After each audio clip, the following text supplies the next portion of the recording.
আজকের মাহফিলের প্রধান আলোচক সারা বাংলার আলোড়ন সৃষ্টিকারী সুন্নিয়তের নয়নমণি সুমধুর কণ্ঠস্বর হাফেজ করিম হযরত মাওলানা গোলাম কিবরিয়া সাহেব হাফেজ করিম হযরত মাওলানা গোলাম কিবরিয়া সাহেব হুজুরকে বাসারোগ গ্রামবাসীর পক্ষ থেকে মূল্যবান আলোচনা রাখার জন্য সবিনয় ভাবে অনুরোধ করা যাচ্ছে।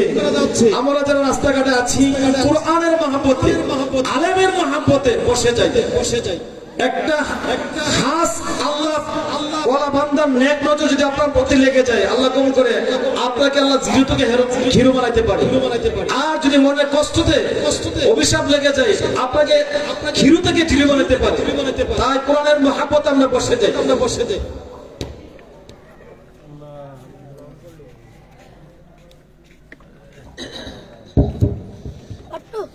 السلام عليكم ورحمة الله وبركاته. الحمد لله رب العالمين خالق السماوات والأرضين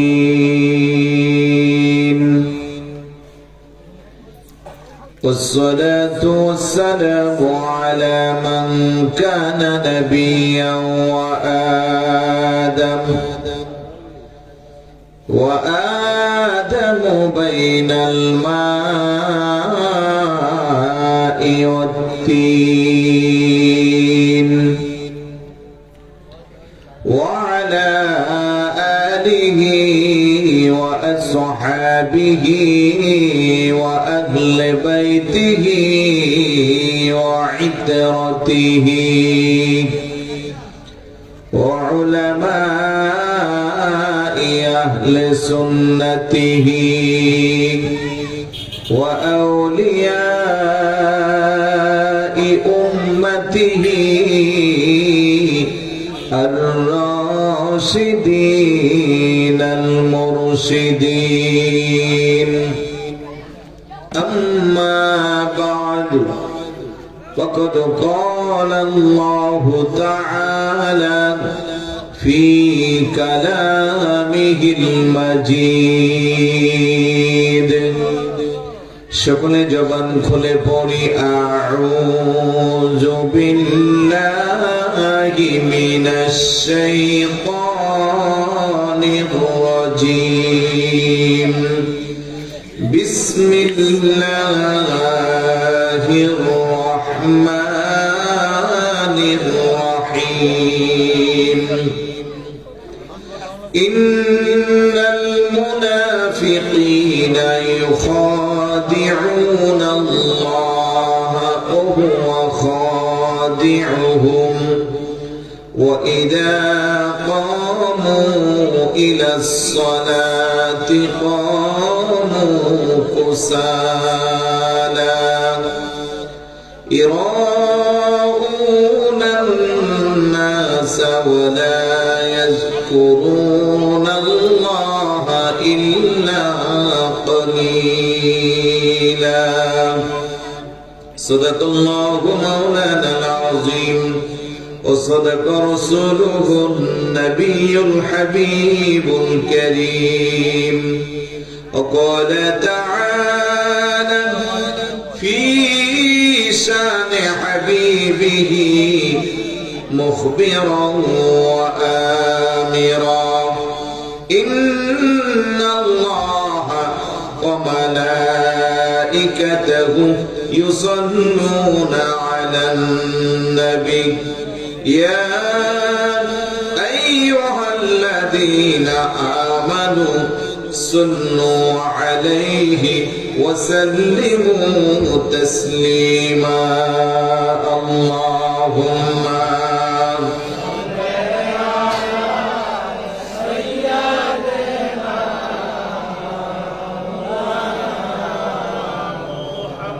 وعلى آل سيدنا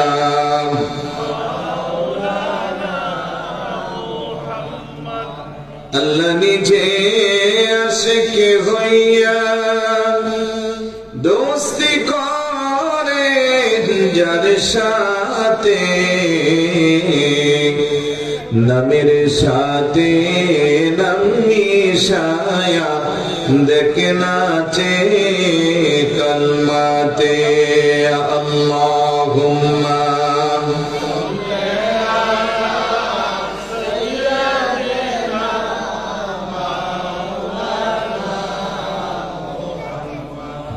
وعلى آل سيدنا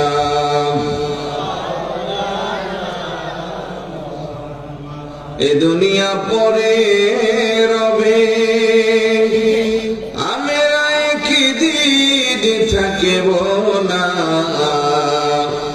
সবাই মোদের ভুলে যাবে নবীজি আপনি ভুলবেন না আল্লাহুম্মা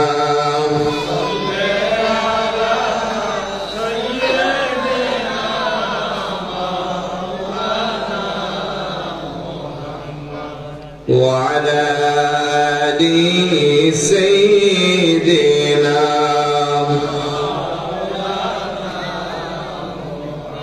بلغ العلا بكماله كشف الدجى بجماله حسنت جميع خصاله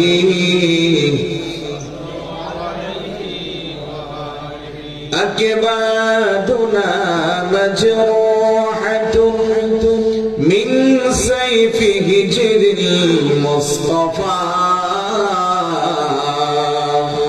طوبى لأهل بلدة فيها النبي المحتشم بلغ العلا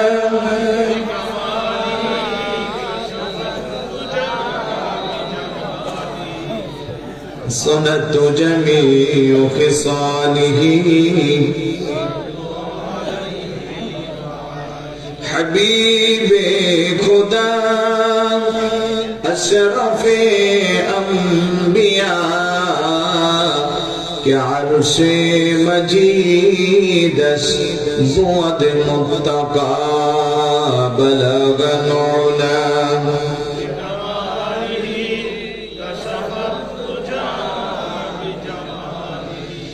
حسنت جميع خصاله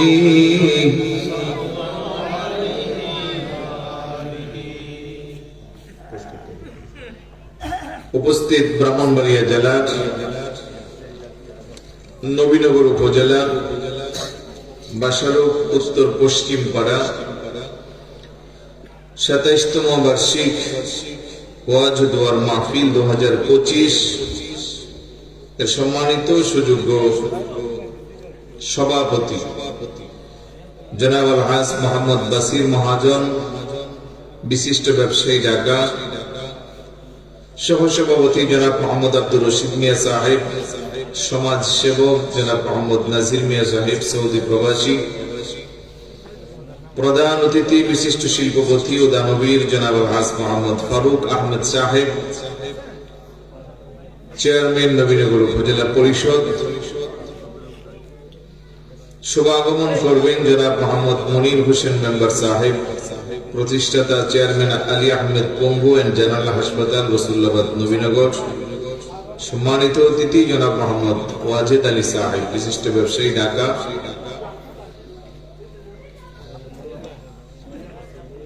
প্রধান আকর্ষণ হিসেবে আলোচনা করবেন সারা বাংলার আলোড়ন সৃষ্টিকারী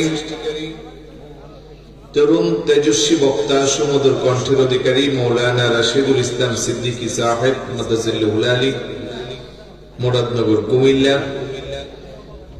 আলোচনা করেছেন মৌলানা শাইখ সৈয়দ আশরাফুল শাহ, কসবা ব্রাহ্মণবাড়িয়া। আলোচনা করেছেন মৌলানা নাজিম উদ্দিন সাহেব, শিক্ষক লাউর ফতেপুর তজুমিয়া ইসলামিয়া সিনিয়র আলিম মাদ্রাসা, আছেন অসংখ্য গণিত উলামায়ে কেরাম, অতিথিবৃন্দ, বিশেষ করে মাহফিল পরিচালনার দায়িত্বে আছেন ইসলামী প্রতিযোগিতায় থানা ও জেলায় প্রথম স্থান অধিকারী ও পুরস্কার প্রাপ্ত আপনাদের গ্রামের কৃতি সন্তান মৌলানা মোহাম্মদ জিয়াউর রহমান আশিকি সাহেব মাদ্দাজিল্লাহুল আলী। মঞ্চে আসীন অসংখ্য গণিত উলামায়ে কেরাম, অতিথিবৃন্দ, সামনে বসা নবী প্রেমিক, অলি প্রেমিক, মাহফিল প্রেমিক, কোরআন সুন্নাহ প্রেমিক, আশিক রাসূল ভাইরা, পর্দার অন্তর আড়ালের মা ও বোনেরা, যুবক আমার সাথী ভাইয়েরা, ছোট ছোট কলিজার টুকরারা, সবার প্রতি আমার আন্তরিক সালাম। আসসালামু আলাইকুম ওয়া রাহমাতুল্লাহি ওয়া বারাকাতুহু। সর্বপ্রথম মহান আল্লাহ সুবহানাহু ওয়া তাআলার দরবারে অসংখ্য অগণিত শুকরিয়া, যে আল্লাহ দয়া করে, মায়া করে, মহব্বত করে আজকের আজিমুশ শান বেহেশতের বাগানে আসার, বসার, কিছু বলার, শ্রবণ করার তৌফিকটুকু দান করেছেন। সে আল্লাহর দরবারে শুকরিয়া আদায় করা দরকার আছে কি নাই? আসুন সকলে একবার অন্তর অন্তরস্থল থেকে সবটুকু আবেগকে উজাড় করে মহব্বতের সাথে সমবেত কণ্ঠে রাতের এই নিস্তব্ধতাকে বন্ধ করার লক্ষ্যে সিংহের মতো গর্জন দিয়ে চিৎকার করে বলি আলহামদুলিল্লাহ। আর একটু জোরে বলি আলহামদুলিল্লাহ। সাথে সাথে লক্ষ কোটি দুরূদ ও সালাম জানাই আল্লাহর সৃষ্টি জগতের যিনি প্রথম এবং প্রধান আকর্ষণ, সমস্ত নবী রাসূলদের মাথার মুকুট, শামসুল হিদায়াত, আফতাব নবুয়ত, শাহিন শাহে রিসালাত, আপনার নবী, আমার নবী, तमाम বিশ্ব জগতের নবী, ইমামুল আম্বিয়া ওয়াল মুরসালিন, আশরাফুল আম্বিয়া ওয়াল মুরসালিন, সাইয়্যিদুল আম্বিয়া ওয়াল মুরসালিন, সমস্ত নবীদের নবী, যাকে আল্লাহ সুবহানাহু ওয়া তাআলা মসজিদে হারাম থেকে মসজিদে আকসা, ক্রমান্বয়ে সপ্তম আসমান, সিদরাতুল মুনতাহা লা মাকান লা জামান, আরশ আজিমের মহান সিংহাসনে বসিয়ে আল্লাহ সুবহানাহু ওয়া তাআলা হুজুরের চর্ম চক্ষে দিদার দিয়ে হাবিবকে ধন্য করেছেন। সেই নবীর উম্মত হিসেবে আল্লাহ আপনারা আমারে কবুল করেছে, খুশি না বেজার? সেই নবী পাকের কদমে দুরূদ ও সালাম যেন আল্লাহ কবুল আর মঞ্জুর করে, বলো না আমিন। আর একটু জোরে বলো না আমিন। প্রিয় এলাকাবাসী, রাস্তাঘাটে, দোকানপাটে, চায়ের দোকানে, বাসা বাড়িতে, মোবাইল, ফেসবুক, ইন্টারনেটে যারা ব্যস্ত আছেন, বিশেষভাবে আপনাদেরকে অনুরোধ করছি কিছু সময়ের জন্য আজকের এই আজিমুশ শান বেহেশতের বাগানে আসার যদি সুযোগ থাকে, একান্তই যদি কোনো কাজ না থাকে, চলে আসেন। হতে পারে আজকের মাহফিল কেননা কারোর জন্য জীবনের শেষ মাহফিল। কথা বলেন ঠিক না? কারণ মাহফিলটার বয়স কিন্তু কম না, প্রায় 27 বছর। তার মানে যারা যৌবনকালে শুরু করেছে তারা এখন বুড়া হয়ে গেছে, আর যারা মুরব্বী ছিল অনেকে কবরে চলে গেছে। এই মাহফিলটা চাইলে অত্র এলাকার সমস্ত কবরবাসীর রুহের মাগফিরাত হিসেবে আল্লাহ কবুল করতে পারে কি পারে না? আর একটু জোরে বলুন, পারে কি না? সেই বিশ্বাস যদি থাকে তাহলে তাড়াতাড়ি চলে আসেন। আল্লাহ যেন সকলকে আসার তৌফিক দান করে, বলুন আমিন। আর একটু জোরে বলুন আমিন।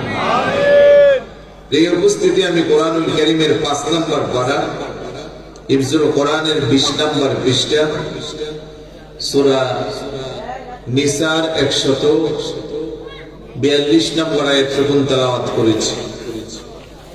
তার দিকে নজর দিয়ে আমাকে একটি বিষয় দেওয়া হয়েছে, সেদিকে কিছু কথা বলার চেষ্টা করব ইনশাআল্লাহ। আল্লাহ যেন সকলকে ধৈর্য ধরে বসার তৌফিক দান করবে। কোরআনুল কারীমে আল্লাহ পাক 114টা সূরা নাযিল করেছে। কয়টা? মোটামুটি সবাই জানে। পারা কয়টা? 30টা। সূরা 114, আয়াত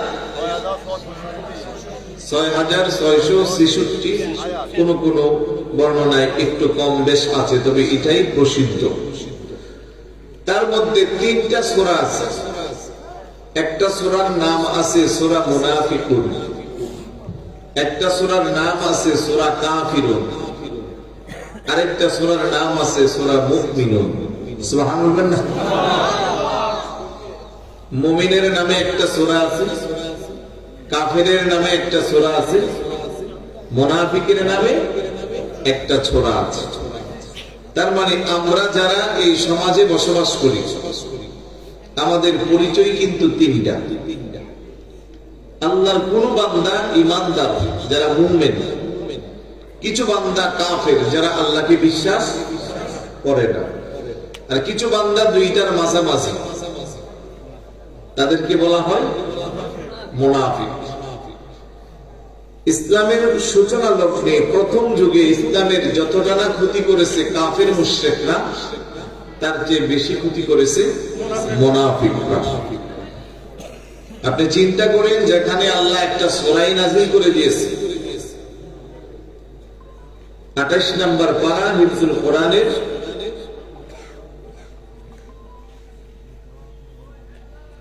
13 নম্বর পৃষ্ঠার শুরু যে সূরা মুনাফিকুন, ইযা জাআকাল মুনাফিকুনা ক্বালু নাশহাদু ইন্নাকা লা রাসূলুল্লাহ। তাহলে আস্তে একটা সূরাই নাযিল করেছে। তবে কাফিরুন সূরার তুলনায় মুনাফিকুন সূরা একটু লম্বা বেশি, আর মুনাফিকুন সূরার তুলনায় অনেক বেশি লম্বা হলো সূরা মুমিনুন। কারণ আল্লাহর প্রিয় বান্দা হলো কাফিরও না মুনাফিকও না, প্রিয় বান্দা কারা? মুমিনরা।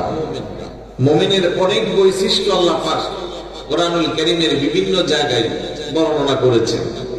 যেমন সূরা আনফালের 2য় এবং 3য় আয়াতে মুমিনের 5টা বৈশিষ্ট্য বর্ণনা করেছেন। আল্লাহ বলেন, ইন্নামাল মুমিনুনা আল্লাযীনা ইযা যুকিরাল্লাহু ওয়াজিলাত কুলুবুহুম ওয়া ইযা তুলিয়াত আলাইহিম আয়াতুহু যাদাতুহুম ঈমানাও ওয়া আলা রাব্বিহিম ইয়াতাওয়াক্কালুন الذين يقيمون الصلاة ومما رزقناهم ينفقون سبحان الله। দুটো আয়াতে আল্লাহ পাক মুমিনের 5টা বৈশিষ্ট্য বর্ণনা করেছেন। আল্লাহ বলে, নিশ্চয়ই মুমিন যারা ইযা যুকিরাল্লাহ ওয়াজিলাত কুলুবুহুম, তাদের সামনে যখন আমি আল্লাহর জিকির করা হয়, আমি আল্লাহর ভয়ে তাদের হৃদয়ে কম্পন সৃষ্টি হয়ে যায়। সুবহানাল্লাহ। ওয়া ইযা তুলিয়াত আলাইহিম আয়াতুহু যাদাতুহুম ঈমানা, আর তাদের সামনে যখন আমার কোরআন তেলাওয়াত করা হয়, কোরআনের ধ্বনিগুলো তারা যখন শুনে, কোরআনকে যখন তারা হৃদয়ে অঙ্গন করে, তাদের ঈমানটা বৃদ্ধি পেয়ে যায়। সুবহানাল্লাহ। وعلى ربهم يتوكلون। মুমিনের 3 নম্বর বৈশিষ্ট্য, তার সামনে وعلى ربهم يتوكلون, মুমিনের সামনে যত বিপদ আসবে, যত কিছু আসবে, সবকিছুর উদ্দেশ্যে ভরসা করবে একমাত্র আল্লাহ। বড় করে বলে সুবহানাল্লাহ। মুমিন ভরসা করবে কার? ومن يتوكل على الله فهو حسبه إن الله بالغ أمره قد جعل الله لكل شيء قدرا। আল্লাহর উপরে যারা ভরসা করে, আল্লাহ বলে আমি আল্লাহ নিজেই তার জন্য যথেষ্ট। এই জন্য বিশাল দেহের অধিকারী হাতি বলেন, জমিনের বিচরণকারী সবচেয়ে ছোট্ট প্রাণী পিপিলিকা বলেন, দুডানাওয়ালা পাখি বলেন, সবার রিজিকের ফয়সালা কার কাছে? আল্লাহর কাছে। বিশাল বড় হাতিটারেও আল্লাহ খাওয়ায়, ছোট্ট পিপিলিকাটারেও খাওয়ায়, কিন্তু সৃষ্টির সেরা আশরাফুল মাখলুকাত মানব জাতি হয়ে আল্লাহর উপরে ভরসা করতে পারলাম না। চুরি ডাকাতি ছিনতাইকারী অন্যের হক নষ্ট রাহাজারি খুন খারাপির মধ্যে আমরা ব্যস্ত। কথা কোন ঠিক কিনা? তারপরে আল্লাহ বলেন আল্লাযীনা ইউকিমুনাস সালাহ, মুমিনের 4 নাম্বার বৈশিষ্ট্য সে নামাজ কায়েম করবে। ওয়া মিম্মা রাযাকনাহুম ইউনফিকুন, 5 নাম্বার বৈশিষ্ট্য আল্লাহর দেওয়া সম্পদ থেকে সে আল্লাহর পথে ব্যয় করবে। এই 5টা বৈশিষ্ট্য যার মধ্যে থাকবে, এবার আল্লাহ নিজে সার্টিফাই করেছেন উলাইকা হুমুল মুমিনুনা হাক্কান। উপরে উল্লেখিত গুণগুলো যাদের মধ্যে থাকবে তারাই প্রকৃত মুমিন। লাহুম দারাজাতুন ইনদা রাব্বিহিম, তাদের জন্য রয়েছে মর্যাদা, মাগফিরাত, তাদেরকে আল্লাহ ক্ষমা করবেন, ওয়া রিজকুন কারীম, সম্মানিত রিজিকের ব্যবস্থা করবেন। সুবহানাল্লাহ। তারপরে আবার 18 নম্বর পারা, প্রথম সূরা যেটা, এটাই হলো সূরা মুমিনুন। আল্লাহ বলেন قد أفلح المؤمنون الذين هم في صلاتهم خاشعون والذين هم عن اللغو معرضون والذين هم للزكاة فاعلون والذين هم لفروجهم حافظون। سبحان الله। এগুলো শুনতে খুব ভালো লাগবে, কিন্তু আমি সেদিকে যাচ্ছি না। আমি বোঝানোর জন্য প্রথমে একটু করে হিন্টস দিচ্ছি যে কোরআনে সূরা আল্লাহ নাযিল করেছে 3টা, 114টার মধ্যে মুমিনের নামে সূরা আছে, কাফেরের নামে সূরা আছে, মুনাফিকের নামেও আছে। আমার বিষয়বস্তু হলো মুনাফিকের পরিচয়। এই জন্য ইমানদারের একটু গুণগান আল্লাহ কি করছে জানলে পরে তারপরে মুনাফিকেরটা শুনলে বুঝে আসবে। কথা কোন ঠিক না? আল্লাহ কো মুমিন তারা, সফল কাম হবে যারা যারা নামাজের মধ্যে বিনয় খুশু খুদু নিয়ে নামাজ পড়ে, ফাহিশা কাজ থেকে নিজেকে দূরে রাখে, যাকাত প্রদানে কোনো কার্পণ্য করে না, ঠিকভাবে যাকাত দেয়, নিজের লজ্জাস্থানকে যথাযথভাবে হেফাজত করে। বড় করে বলি সুবহানাল্লাহ। এইভাবে মুমিনের অনেক পরিচয়, অনেক সারা কোরআন জুড়ে আছে। আলহামদুলিল্লাহ বলবেন না? কাফের যারা, তাদের ব্যাপারে আমাদের কোনো আপত্তি নাই, কারণ তারা কাফের। কাফের তাদের পরিচয় একটা, কেউ করবে চন্দ্রের পূজা, কেউ সূর্যের পূজা, কেউ নিজের বানানো দেবদেবী মূর্তির পূজা করবে, তাদের সাথে আমাদের কোনো সম্পর্ক নাই। কিন্তু দুঃখ লাগে ভাই, মুনাফিক যারা, তারা কিন্তু নিজের ঈমানদার পরিচয় দেয়। কথা কোন ঠিক কিনা? বোঝার জন্য একটু পিছনের দিকে যাচ্ছি। 61 হিজরি 10 মুহররম, ঐতিহাসিক কারবালার জমিনে নবীর কলিজার টুকরা, বেহেশতের কোটি কোটি যুবকদের সর্দার, সাইয়্যিদুশ শুহাদা, শহীদে দস্তে কারবালা, ইমামে আলী মাকাম, খাতুনে জান্নাত মা ফাতেমা রাদিয়াল্লাহু তাআলা আনহুর কলিজার দন ইমাম হুসাইন রাদিয়াল্লাহু তাআলা আনহুকে ওই দিন কারবালার জমিনে শহীদ করেছিল কি হিন্দু না খ্রিস্টান? এই তো বলেন না, তারা কি ছিল? তারা নিজেকে পরিচয় দিত মুসলমান, কিন্তু তারা মুসলমান হলেও তারা মুনাফিক মুসলমান। কথা কোন ঠিক কিনা? 61 হিজরি দিকে মুসলমানদের দ্বারা 2টা, যদিও মুরব্বীরা হুসাইনি মুসলমান, কেউ বলে ইয়াজিদি মুসলমান। আমি বলবো ইয়াজিদকে মুসলমান বলা দরকার নাই, বরং আপনি বলবেন হুসাইনি আদর্শের দ্বারা, ইয়াজিদি আদর্শের দ্বারা। কথা কোন ঠিক কিনা? মুনাফিকদের নামাজ আছে না নাই? রোজা আছে না নাই? টুপি দাড়ি পাগড়ি আবা গাবা জুব্বা, হাতে তাসবিহ, মুখে আল্লাহর জিকির আছে না নাই? এই জন্যই তো সমস্যা। কারণ যে কাফের, সে টুপিও পরে না, মাথায় পাগড়ি দেয় না, গালে দাড়িও রাখে না, মসজিদে নামাজও পড়ে না, রমজানে রোজাও রাখে না, সে কাফের। একটাই তার পরিচয়, সে কাফের হিসেবে থাকে। কিন্তু মুনাফিক আপনার সাথে একই সমাজে বসবাস করে, একই চায়ের দোকানে চা খায়, একই মসজিদে নামাজ আদায় করে, একই সমাজে বসবাস করে, কিন্তু সে যে বড় মারাত্মক, সে ডেঞ্জারাস। তার পরিচয় একটা, সে মুসলমান না, সে মুনাফিক। কথা কোন ঠিক কিনা? ইমাম হুসাইন রাদিয়াল্লাহু তাআলা আনহুকে যারা শহীদ করেছিল দুনিয়ার লোভে, ক্ষমতার লোভে, নবীর কলিজার টুকরা ইমাম হুসাইন রাদিয়াল্লাহু তাআলা আনহুকে শহীদ করেছিল পৃথিবীর ইতিহাসের সবচেয়ে নির্মম পন্থায়। কারণ যে গলার মধ্যে অসংখ্য অগণিতবার আল্লাহর পেয়ারা হাবিবের ঠোঁট মোবারকের চোমা মোবারক লাগছে, ওই গলার মধ্যে বিষাক্ত দাঁড়ানো ছুরি দিয়া তারা পশুর মতো জবাই করছে। নাউজুবিল্লাহ। আশ্চর্যের বিষয় হলো ইমাম হুসাইন রাদিয়াল্লাহু তাআলা আনহুকে শহীদ করে ঐতিহাসিক কারবালার জমিনে তারা তাকবীর দিয়েছিল, লিল্লাহি তাকবীর, আল্লাহর নামে তাকবীর দিয়ে আবার ওই জায়গার মধ্যে জামাতের সাথে আসরের নামাজও পড়েছিল। বড় করে বলি নাউজুবিল্লাহ। তাদের চরিত্রটা কেমন হবে আমার আল্লাহ কোরআনের মধ্যে তা ফুটিয়ে দিয়েছে। আল্লাহ বলেন, ইন্নাল মুনাফিকিনা ইখাদিউনা আল্লাহ ওয়া হুয়া খাদিউহুম। নিশ্চয়ই মুনাফিক যারা, তারা চায় আল্লাহকে ধোঁকা দিতে, কিন্তু না না না, তারা আল্লাহকে ধোঁকা দিতে পারবে না। সেই ধোঁকার মধ্যে তারা নিজেরাই পড়বে। কথা কোন ঠিক কিনা? সাময়িক সময়ের জন্য আমি মানুষকে ধোঁকা দিব, আপনার অস্তিত্বে আঘাত করব, আপনার চোখে ফাঁকি দিব, কিন্তু পৃথিবীর কেউ যেটা বুঝে না, সব বুঝে কে? আরেকটু জোরে বলুন। আমার আল্লাহর কাছে ফাঁকি দেওয়ার কোনো সুযোগ আসেনি। আরেকটু জোরে বলুন আছে।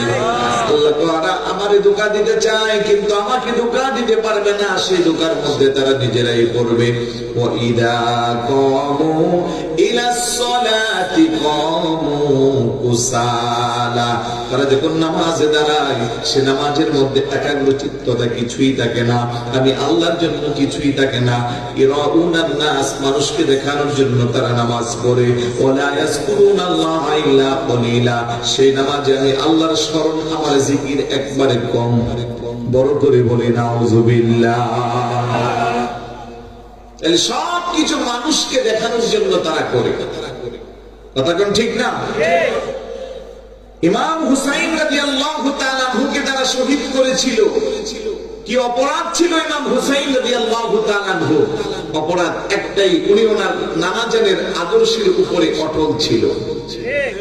ওনাকে প্রস্তাব করা হয়েছিল টাকা, ক্ষমতা, অনেক কিছু, কিন্তু পাষাণ্ড ইয়াজিদ, একজন জলিলুল কদর সাহাবী, সাইয়্যিদনা আমির মুআবিয়া রাদিয়াল্লাহু তাআলা আনহুর ছেলে, এত জলিলুল কদর সাহাবীর সন্তান হওয়ার পরেও সে যখন কোরআন সুন্নাহ বিরোধী কাজে নিজেকে সম্পৃক্ত করলো, তখন ইমাম হুসাইন রাদিয়াল্লাহু তাআলা আনহু জেনে শুনে বুঝে একটা ফাজের আর ফাসিকের হাতে হাত দিতে পারে।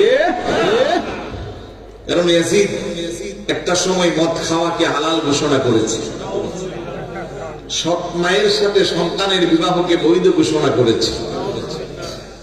ইমাম হুসাইন রাদিয়াল্লাহু তাআলা আনহু, জিনার নানা ইসলাম এনেছে, জিনার নানার উসিলা কোরআন পেয়েছি, জিনার নানার উসিলা মুসলমান হয়েছি, উনি কি জেনে শুনে বুঝে একটা ফাজের আর ফাসিকের কাছে নানার বিপক্ষে যাইয়া তাকে প্রাধান্য দিতে পারে?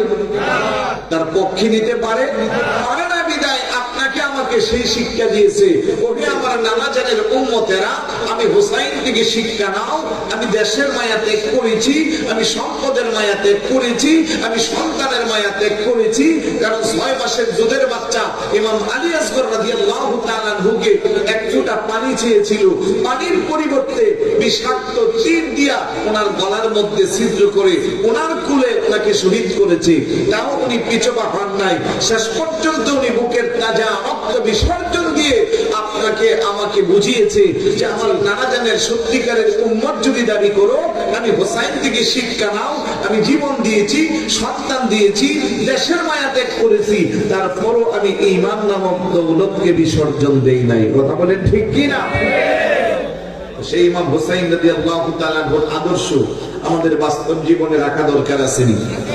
আরেকটু জোরে বলুন, আছে কি নাই? যদি থাকে আমরা মুনাফিকদের সাথে মিশতে পারবো না, মুনাফিকদের কাছ থেকে নিজের ঈমানকে দূরে রাখতে হবে। কারণ আল্লাহ বলেন, ইন্নাল মুনাফিকিনা ফিদ দারকিল আসফালি মিনান নার। নিশ্চয়ই মুনাফিক যারা তাদের স্থান হবে জাহান্নামের সবচেয়ে নিকৃষ্ট স্থানে ওয়ালান তাজিদ লাহুম নাসীরা আর সেদিন ভয়াবহ সময়ে তারা তাদের কোনো সাহায্যকারীকে পাইবে না চিৎকার করে বলে নাউযুবিল্লাহ খারাপ লাগতেছে বোঝা যাচ্ছে একটু জিকির করি লা ইলাহা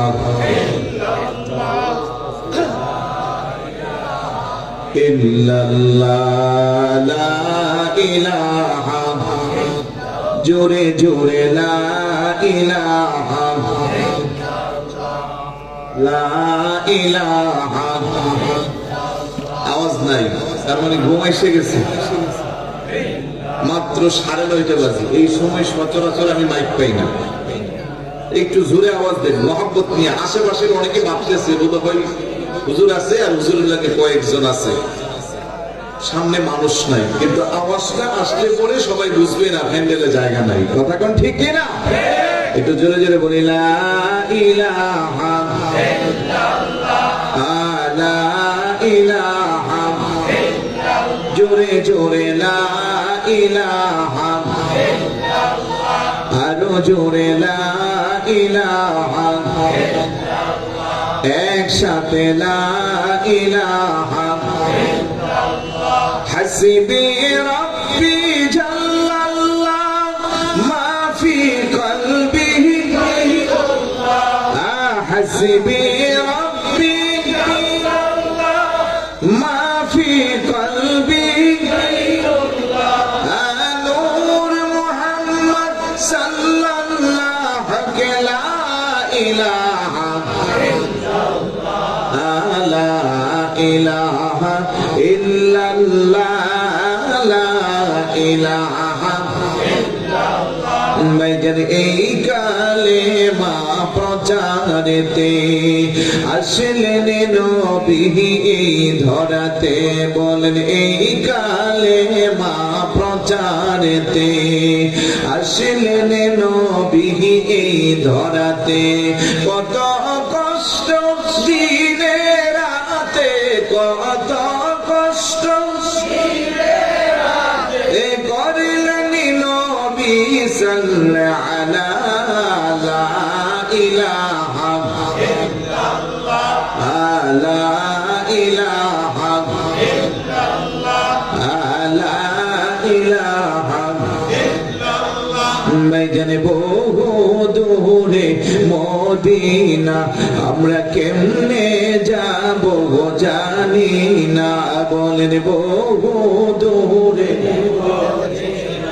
আমরা কেমনে যাব জানি দয়াল আল্লাহ দয়া করো দয়াল আল্লাহ দয়া করো ও দেখাও সোনার মদিনা লা ইলাহা ইল্লাল্লাহ লা ইলাহা ইল্লাল্লাহ লা ইলাহা ইল্লাল্লাহ লা ইলাহা ইল্লাল্লাহ বাইজান আমিরারে মনের বাসনা বুঝাইলে কেউ বুঝে না বলেন আমিরারে মনের বাসনা বুঝাইলে কেউ বুঝে শোনাইলে কেউ শুনে না দয়াল শোনাইলে কেউ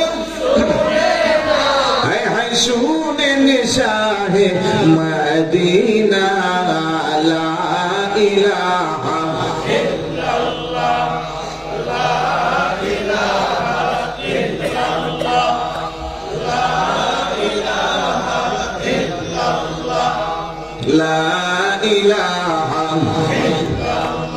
বাইজান আমিরারে মনের বাসনা যাব কেমনে মদিনা মারহাবা বলবেন না মদিনা যাইতে মন চাই কি চাই না কার কার চাই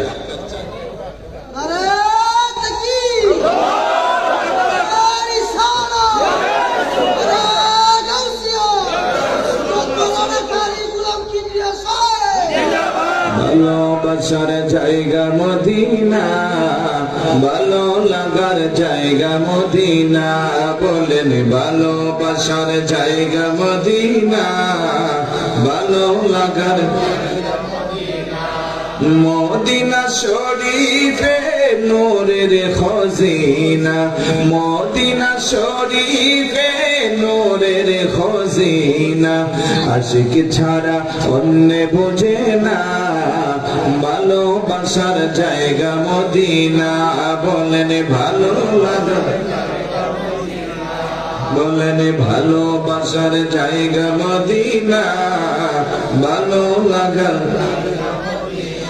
এত সুন্দর জায়গা কোথাও দেখি না, এত সুন্দর জায়গা কোথাও দেখি না, সাজিয়েছেন দয়াল রাব্বানা ভালোবাসার জায়গা মদিনা, বলেন ভালো লাগা। মদিনা শরীফে নূরের খজিনা, মদিনা শরীফে নূরের খজিনা, আশিক ছাড়া অন্য বোঝে না ভালোবাসার জায়গা মদিনা, বলেন ভালো লাগা। আমাদের সকলের অনেক বেশি গুনাহ, আমাদের সকলের অনেক বেশি গুনাহ, তাই হাবিবের কদম ছাড়ব না ভালোবাসার জায়গা মদিনা, বলেন ভালো লাগা।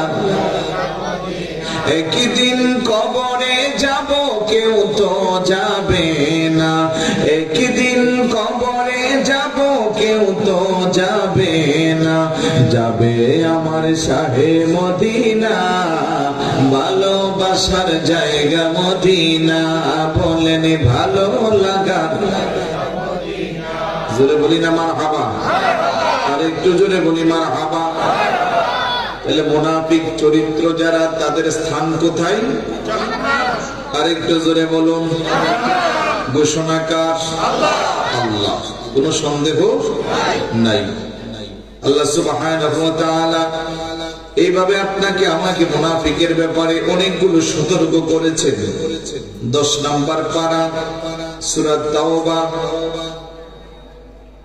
আল্লাহ বলে يحلفون بالله لكم ليرضوكم والله ورسوله أحق أن يرضوه إن كانوا مؤمنين। তোমাদের সামনে আল্লাহর কসম খায় যাতে তোমাদের রাজি করতে পারে, অবশ্যই তারা যদি ঈমানদার হয়ে থাকে, তবে আল্লাহকে এবং রাসূলকে রাজি করা অত্যন্ত জরুরি। বড় করে বলে সুবহানাল্লাহ।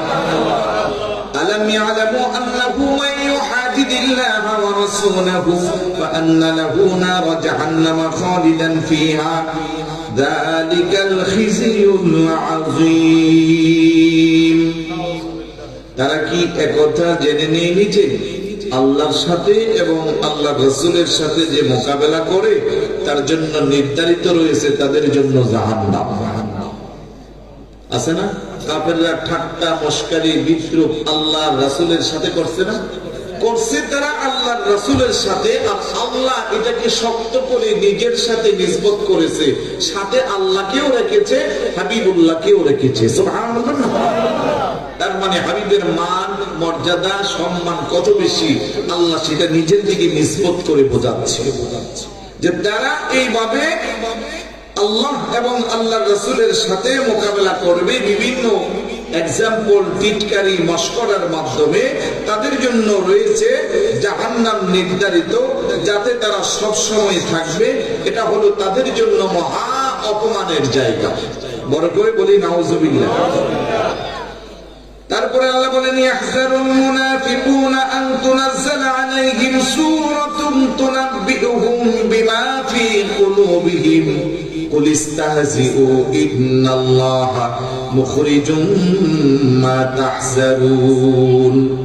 মুনাফিকরা এই ব্যাপারে ভয় করে, না জানে আল্লাহ সুবহানাহু ওয়া তাআলা মুসলমানদের উপর এমন কোন সূরা নাযিল করে যাতে তাদের অন্তরের গোপন বিষয় মুসলমানরা জানে, অথবা আল্লাহ না জানে তাদের ব্যাপারে এমন একটা সূরা নাজিল করে তাদের ভিতরের কথাগুলো মুসলমানদেরকে জানিয়ে দেয়। সুতরাং আপনি বলে দিন, ঠাট্টা বিদ্রুপ করতে থাকো, আল্লাহ অবশ্যই প্রকাশ করবে যার ব্যাপারে তোমরা ভয় করছো। বড় করে বলি সুবহানাল্লাহ। ঠিকই তো আল্লাহ পরে সূরা মুনাফিকুন আস্তে একটা সূরা নাজিল করে দিয়েছে। তারপর আল্লাহ বলেন, আল মুনাফিকুনা ওয়াল মুনাফিকাতু বা'দুহুম মিন বা'দ। মুনাফিক একে অপরের ভাই। মুনাফিক চরিত্র যারা, তাদেরকে আপনি দেখবেন তারা কাজের সময়, নিজেদের স্বার্থ সান্নিধ্য হাসিলের সময়, তারা যদিও এক প্রান্ত থেকে আরেক প্রান্ত বসবাস করে, কাজের সময় তারা সব এক। কথা কোন ঠিক কিনা? মুনাফিক নর নারী। আল মুনাফিকুনা ওয়াল মুনাফিকাতু বা'দুহুম মিন বা'দ। তারা একে অপরের পরিপূরক, একে অপরের সম্পূরক। ইয়ামুরুনা বিল মুনকার, তারা মানুষকে আদেশ করবে মন্দ কাজের। ওয়ানহাউনা আনিল মা'রুফ, আর ভালো কাজ থেকে মানুষকে নিষেধ করবে। নাউজুবিল্লাহ বলবেন না? ওয়ায়াকবিদুনা আইদিয়াহুম, এবং নিজ মুখ বন্ধ করে রাখে। রাসূলুল্লাহ ফানাসিয়াহুম ইন্নাল মুনাফিকিনা হুমুল ফাসিকুন। আল্লাহ বলে আল্লাহকে ভুলে গেছে, তাই কাজেই তিনি তাদের বলে গেছেন নিঃসন্দেহে মুনাফিকরা নাফরমান। আল্লাহর নবী বলে, মান লাম ইয়ারহাম সাগীরানা ওয়া লাম ইউক্কির কাবীরানা ফালাইসা মিন্না। যারা বড়দেরকে সম্মান করে না, ছোটদেরকে স্নেহ করে না, তারা আমার উম্মতের অন্তর্ভুক্ত হতে পারে না। বড় করে বলি নাউজুবিল্লাহ। ইমাম শাফি রাহমাতুল্লাহি আলাইহি, চারটা প্রসিদ্ধ মাযহাবের একটা মাযহাবের নাম শাফি। শাফি, হানাফি, শাফি, মালিকি, হাম্বলি। কয়টা মাযহাব? চারটা মাযহাব। তো শাফি মাযহাবের যিনি ইমাম, ইমাম শাফি রাহমাতুল্লাহি আলাইহি ছোটকালে ওনার বাবাকে হারিয়েছে। বাবাকে হারাইয়া অল্প বয়সে ওনার মা ওনাকে নিয়ে বাকি জীবনটা পার করেছে। কথাটা খেয়াল করেন, উনি কিন্তু একটা মাযহাবের ইমাম। আমি ওনার জীবনী পড়ে কান্না করছি। এতটাই অভাবের সংসার ছিল, মা ওনাকে লেখাপড়া করার জন্য কাগজ কলম কিনে দিতে পারতো না, গরুর হাড্ডির মধ্যে কয়লা দিয়ে লিখত। এটা পড়ার পরে আমার বুঝতে অনেক কষ্ট হচ্ছে যে হাড্ডির মধ্যে কয়লা দিয়ে কেমনে লেখে। পরে আমি বুঝলাম, আমার আরেক ফ্রেন্ড ছিল বুঝাইলো যে গরুর যে ছাতনার হাড্ডিগুলো আছে, ছোট সময় আমরা কুরবানির পরে গুস্ত দিয়ে যে আপনার ওই কি বলে কটকুটি সেগুলা খাইতাম না, এইগুলা কিন্তু দেখতে এরকম পাতের মতো। এরকম পাতের মতো হইলে নিশ্চয়ই কয়লা দিয়ে এখানে লেখা যায়, আবার মুছে মুছে আবার লেখা যায়। এতটাই কষ্ট করে মা ওনাকে পড়াশোনা করাইছে। উনি যখন কিছুটা বড় হইল, ওনার প্রতিদিন রাতের অভ্যাস ছিল আম্মাজান ঘুমায় গেলে আস্তে করে আম্মাজানের কদমের মধ্যে যাই উনি চুমা দিত। এত আস্তে সুবহানাল্লাহ। আরেকটু জোরে বলুন না সুবহানাল্লাহ। আরেকদিন ওনার আম্মাজানের কদমের মধ্যে যাই উনি জিহ্বা দিয়ে এরকম করে চাটতেছে। হঠাৎ করে আমার ঘুম ভেঙে গেছে। ডাকতে বলে, বেটা শাফি, তুমি এটা কি করলা? তোমার কি করছি? তুমি আমার কদমের নিচে চুমা দিছো, জিহ্বা দিয়ে লেখন করছো। না আম্মা, আমি তো করি নাই, আপনার কদমের নিচে চুমা দেই নাই। মা বলে, তুমি কি বলতেছো? আমি তো স্পষ্ট দেখলাম। তখন উনি বলতেছে, দেখো আমি রাসূলুল্লাহর হাদিস পড়েছি, আল জান্নাতু তাহতা আকদামিল উম্মাহাত। আম্মার কদমের নিচে জান্নাত। আমি আপনার কদমে কেন চুমা দিব? আমি জান্নাতের চৌকাঠে চুমা দিয়েছি। আর একটু জোরে বলুন না সুবহানাল্লাহ। মাযহাবের ইমাম এমনিতে হইছে। মা সঙ্গে সঙ্গে ঘুম থেকে লাফ দিয়ে ওইটা তাহাজ্জুদের মুসল্লায় সিজদায় পড়ে সিজদা থেকে হাতটা উঠায় অগণিত চিত্তে চোখের পানিগুলো ছেড়ে ডাক দিয়ে বলছে, আল্লাহ, আমার সন্তানকে যদি জগৎ বিখ্যাত আলেম বানাইয়া দাও। জোরে বলুন না সুবহানাল্লাহ। আজকে যারা মাইকের সামনে কথা বলে, যাদেরকে আল্লাহ সম্মান দিয়েছে, প্রত্যেকটা মানুষের ইতিহাস থেকে মা বাবার দোয়া আছে না নাই? আর একটু জোরে বলুন, আছে না নাই? আমার ভাই ফারুক সরকার চেয়ারম্যান হয়েছে মা বাবার দোয়া ছাড়া, মুরব্বীর দোয়া ছাড়া মোটেও সম্ভব না। আলেম ওলামা থেকে সম্মানিত জায়গায় যে যেভাবে গিয়েছে, প্রত্যেকটা সম্মানিত যাওয়ার জায়গার পিছনে মা বাবার সবচেয়ে বেশি দোয়া। সেই মা বাবাকে অবহেলা করার কোন সুযোগ আরেকটু জোরে বলেন, কোন সুযোগ? মাযহাবের ইমাম হইয়া আমার কদমে চুমা দিছে, আর আমরা এখন সালাম করতে গেলে অনেক ভাইয়েরা বেদাতের ফতোয়া মারে। অথচ সিহাফিফতার অন্যতম কিতাব আবু দাউদ শরীফ। আবু দাউদ শরীফের মধ্যে আলাদা চ্যাপ্টার আছে, বাবু কিবলাতার রিজলি ওয়াল ইয়াদ, হাত পা চুম্বনের অধ্যায়, যেটাকে আমরা বলি কদম বুঝি। বোঝা করা না মানে হলো একেবারে ঠুক লাগাইয়া আম্মা আব্বার কদমের মধ্যে এইভাবে চুমা দেওয়া, কিন্তু আমরা তো ওইভাবেও দেই না, আমরা জাস্ট বসে হাত দিয়ে চুমা দেই। এখনো এই সংস্কৃতিকে অনেকে শিরক বলে বলে দূরে সরাইয়া দিচ্ছে, আছে না নাই? ভাই শিরক তো তখন হবে যখন আপনি পৃথিবীর কোন মানুষকে আল্লাহর সমকক্ষ মনে করে আল্লাহকে যা করেন তাকে যদি করেন, তখন না এটা শিরক হবে। আপনি তো যদিও আপনার মাথা নত হচ্ছে, কিংবা আপনি এইভাবে করতে গেলে মাথাটা নিচের দিকে গেছে, আপনি কি আল্লাহ মনে করে আম্মার কদমে আব্বার কদমে সালাম করতেছেন? তাহলে এটা কেন শিরক হবে? শিরক হওয়ার জন্য তো আগে আপনার নিয়ত দেখতে হবে। আপনি যদি একটা পাথরকে খোদা মনে করে চুমা দেন, যেমনটা ভিন্ন ধর্মের লোকেরা, কেউ চন্দ্রের পূজা, কেউ সূর্যের পূজা, কেউ দেবদেবী নিজের বানানো মূর্তির পূজা, নিজেকে খোদা মনে করে পূজা করে, তাদের এটা শিরক হবে। আপনি তো ইমানদার, আপনি তো মুসলমান, আপনার জীবন চলার জন্য রাসূলুল্লাহ আনিত পথ আছে। আল্লাহ বলে মাইয়ুতির রাসূল ফাকাদ আতা আল্লাহ, আমার রাসূলকে তোমরা অনুসরণ করো, অনুকরণ করো, তাহলে আমি আল্লাহর অনুকরণ হবে। আল্লাহ কেমনে করব? আল্লাহ মা আতাকুমুর রাসূল ফাখুযু ওয়া মা নাহাকুম আনহু ফান্তাহু, আমার রাসূল যা নিয়ে এসেছে তা তুমি আঁকড়ে ধরো, যা নিষেধ করেছে তা তুমি বর্জন করো। সুবহানাল্লাহ। তাহলে শুধু শুধু শিরক বলে মূল ইবাদত থেকে মানুষকে দূরে রাখা যাবে না।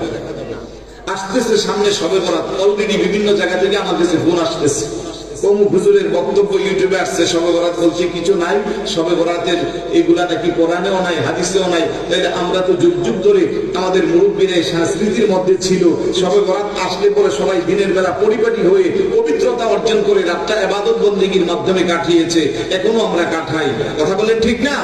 কিন্তু এই সংস্কৃতি বন্ধ করে দেওয়ার ষড়যন্ত্র চলছে। ও কোরআনের কোথাও শবে বরাত নাই, হাদিসের কোথাও শবে বরাত নাই, অথচ এই কোরআন এখানে আছে। সূরা দুখান 25 নম্বর পারা, ইন্না আনজালনাহু ফি লাইলাতিন মুবারাকা, লাইলাতিন মুবারাকা এই লাইলাতুন নিসফি মিন শাবান। সুবহানাল্লাহ। সুবহানাল্লাহ। পৃথিবীর প্রায় 36টা তাফসীরের রেফারেন্স আছে লাইলাতুন মুবারাকার ব্যাখ্যা লাইলাতুন নিসফি মিন শাবান। আর হাদিসের তো কোনো অভাব নাই, সনদ মতন বিশুদ্ধতা, হাদিসের মানদণ্ডে কষ্টি পাথরে যাচাই বাছাই করা বিশুদ্ধ সহিহ হাদিসের সংখ্যা কম করে হলেও আছে 14টা। সুবহানাল্লাহ। সুবহানাল্লাহ। আপনি এগুলো কি মুছে ফেলতেছেন? অথচ এই সংস্কৃতিটা যদি জারি থাকে, যে মানুষটা সারা সপ্তাহে যাই পড়ে, নামাজ পড়ে না পড়ে, অন্তত শবে বরাতে এই ভয়ে যে আজকে ভাগ্য রজনী, আগামী 1 বছরের বাজেট আল্লাহ পাক দিবে, এই আশা নিয়ে অত হবে সে সারা রাত ইবাদত বন্দেগী করে। কথা কোন ঠিক না? আল্লাহকে একটা সিজদা দেওয়ার মূল্য কত বেশি? সিজদাতুন ওয়াহিদাতুন খায়রুম মিনাদ দুনিয়া ওয়া মা ফিহা। আল্লাহু আকবার বলবেন না? আল্লাহু আকবার। বান্দার একটা সিজদা আল্লাহর কাছে এত বেশি দামি, আসমান আর জমিনের মাঝামাঝি যা কিছু আছে সবকিছু যদি এক পাল্লায় রাখা হয়, আর ইমানদারের একটা সিজদাকে যদি এক পাল্লায় রাখা হয়, আমার আল্লাহর কাছে ইমানদারের সিজদার ভ্যালু বেশি। আপনি সিজদা থেকে দূরে সরাচ্ছেন।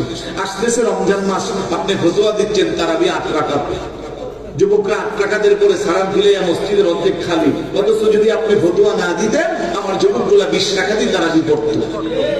কথা কোন ঠিক না? তারপরে শুক্রবারে জুমার আগে 4 রাকাত কাবলাল জুম্মা আছে, ফরজের পরে আবার 4 রাকাত বাদাল জুমা আছে, আছে না নাই? এখন আমরা এগুলো যুগ যুগ ধরে পড়ছি, মুরব্বীরা পড়ছে, এখন ফতোয়া দিচ্ছে তো এগুলো নাই, না পড়লেও হবে। দোয়া রাখবেন ইনশাআল্লাহ, এলাকার দিকে খেয়াল রাখবেন ইনশাআল্লাহ, দোয়া করবেন আল্লাহ যেন ভাইদেরকে সব ধরনের বালা মুসিবত থেকে হেফাজত রাখে, বলুন আমিন। সব ধরনের ষড়যন্ত্র থেকে যেন নিরাপদ রাখে। এটা দরুদ শরীফ পড়ি, আল্লাহুম্মা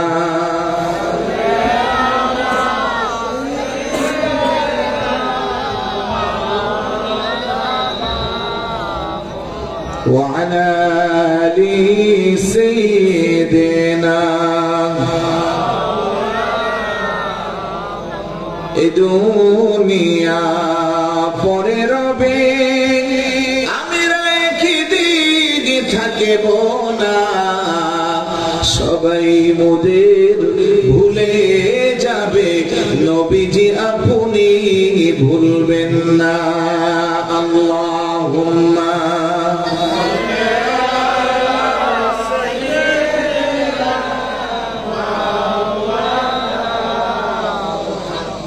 وعلى آل سيدنا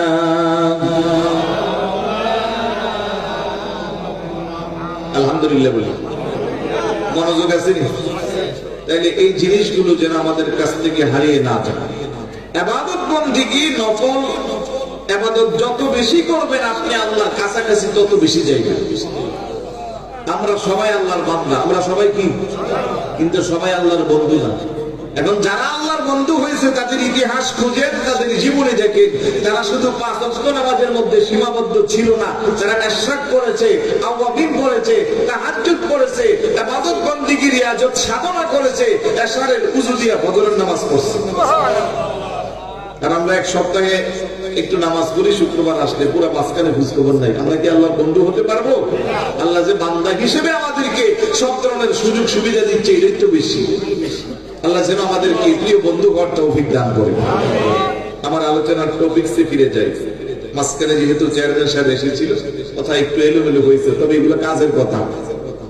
যা বলি চেষ্টা করি ক্ষুদ্র জ্ঞানে গবেষণা করে কোরআন হাদিস থেকে জীবন পরিবর্তন হবে, আমলের সংশোধন হবে, এমন কথাই বলার চেষ্টা করি। আল্লাহ যেন এইভাবে যতদিন কথা বলবো বলার তৌফিক দান করে। বলছিলাম মুনাফিকের কথা। আল্লাহর নবী বলে আয়াতুল মুনাফিকি সালাসা, ইযা হাদাসা কাযাবা, অথবা ইযা হাদাসা কাযাবা, দুই ভাবে ইবাদত করা যায়। ওয়া ইযা ওয়াদা আখলাফা, ওয়া ইযা তুমিনা খানা। মুনাফিকের আলামত 3টা। আওয়াজ দিয়ে বলুন কয়টা? সে যখন কথা বলবে সে মিথ্যা বলবে। 2 নম্বরে ওয়াদা করলে ওয়াদা ভঙ্গ করবে। 3 নম্বরে তার কাছে আমানত রাখলে আমানতের খেয়ানত করবে। কথা কোন ঠিক কি না? তাহলে 1 নম্বর বৈশিষ্ট্য মুনাফিক, মিথ্যা বলবে। এটা কিন্তু আমার কথা না, আল্লাহ নিজেই বলছে, ইদা জাআকাল মুনাফিকুনা ক্বালু নাশহাদু ইন্নাকা লারাসূলুল্লাহ والله يعلم إنك لرسوله والله يشهد إن المنافقين لكاذبون। নিশ্চয়ই মুনাফিক যারা তারা মিথ্যাবাদী। কথা বলেন ঠিক কি না? তাহলে মুনাফিকের 1 নাম্বার চরিত্র, 1 নাম্বার বৈশিষ্ট্য, সে মিথ্যা বলবে। সে যখন কথা বলবে মিথ্যা বলবে। আর মিথ্যাটাও আপনি এমন ভাবে সাজায়া গুজায়া বলবে তার মিথ্যার কাছে সত্য হেরে যাবে। কথা কোন ঠিক না? এই জন্য বলা হয়েছে আল কিযবু উম্মুল মাআসি, মিথ্যা হলো সকল পাপের মূল, সকল পাপের মা। আসিদকু ইউনজি ওয়াল কিযবু ইউহলিক, সত্য মানুষকে মুক্তি দেয়, মিথ্যা মানুষকে ধ্বংস করে। মিথ্যাবাদী কখনো সফল হতে পারে না। সাময়িকভাবে সফল হইলেও অরিজিনাল ভাবে সে সফল হইতে পারে। আমরা দুনিয়াতে যা কিছু করি তা কি শুধু সমাজের মানুষের কাছ থেকে বাঁচার জন্য? সমাজের মানুষকে ভয় করে?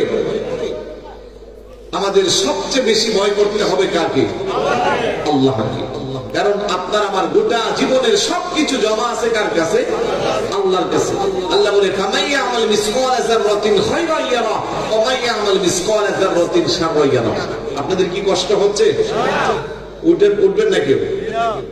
বলতে গেলে আলোচনার মজা এখনো আসেন নাই, উঠে চলে গেলে পস্তাইবে। সামনে মজার কথা আছে, সময়ও বেশি না। আমি জাস্ট 11টা পর্যন্ত কথা বলবো, 45 মিনিট। 12টা পর্যন্ত না, আপনি উঠতে যাবেন না, আবার 12টা পর্যন্ত কেমনে করবেন? না না, বসেন। সে যখন কথা বলবে কি বলবে? মিথ্যা বলবে। দেখেন তো এই মুনাফিক চরিত্র যারা আছে তাদের মিথ্যা আছে না নাই?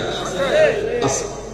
ইয়াজিদ যখন ইমাম হুসাইন রাদিয়াল্লাহু তাআলা আনহুকে ইয়াজিদ বাহিনী যখন শহীদ করে দিয়েছে, ইয়াজিদের কাছে যখন মস্তক মোবারক নেওয়া হয়েছে, ইমাম হুসাইন রাদিয়াল্লাহু তাআলা আনহুর মস্তককে তীরের আগায় করে নিচে সবার সামনে একটা মায়া কান্না দিচ্ছে, চোখের পানি ছেড়ে ছেড়ে কান্না করতেছে, মানুষকে বোঝাচ্ছে, অথচ সে হলো হুকুমদাতা, 1 নম্বরের আসামি। কথা বলেন ঠিক না?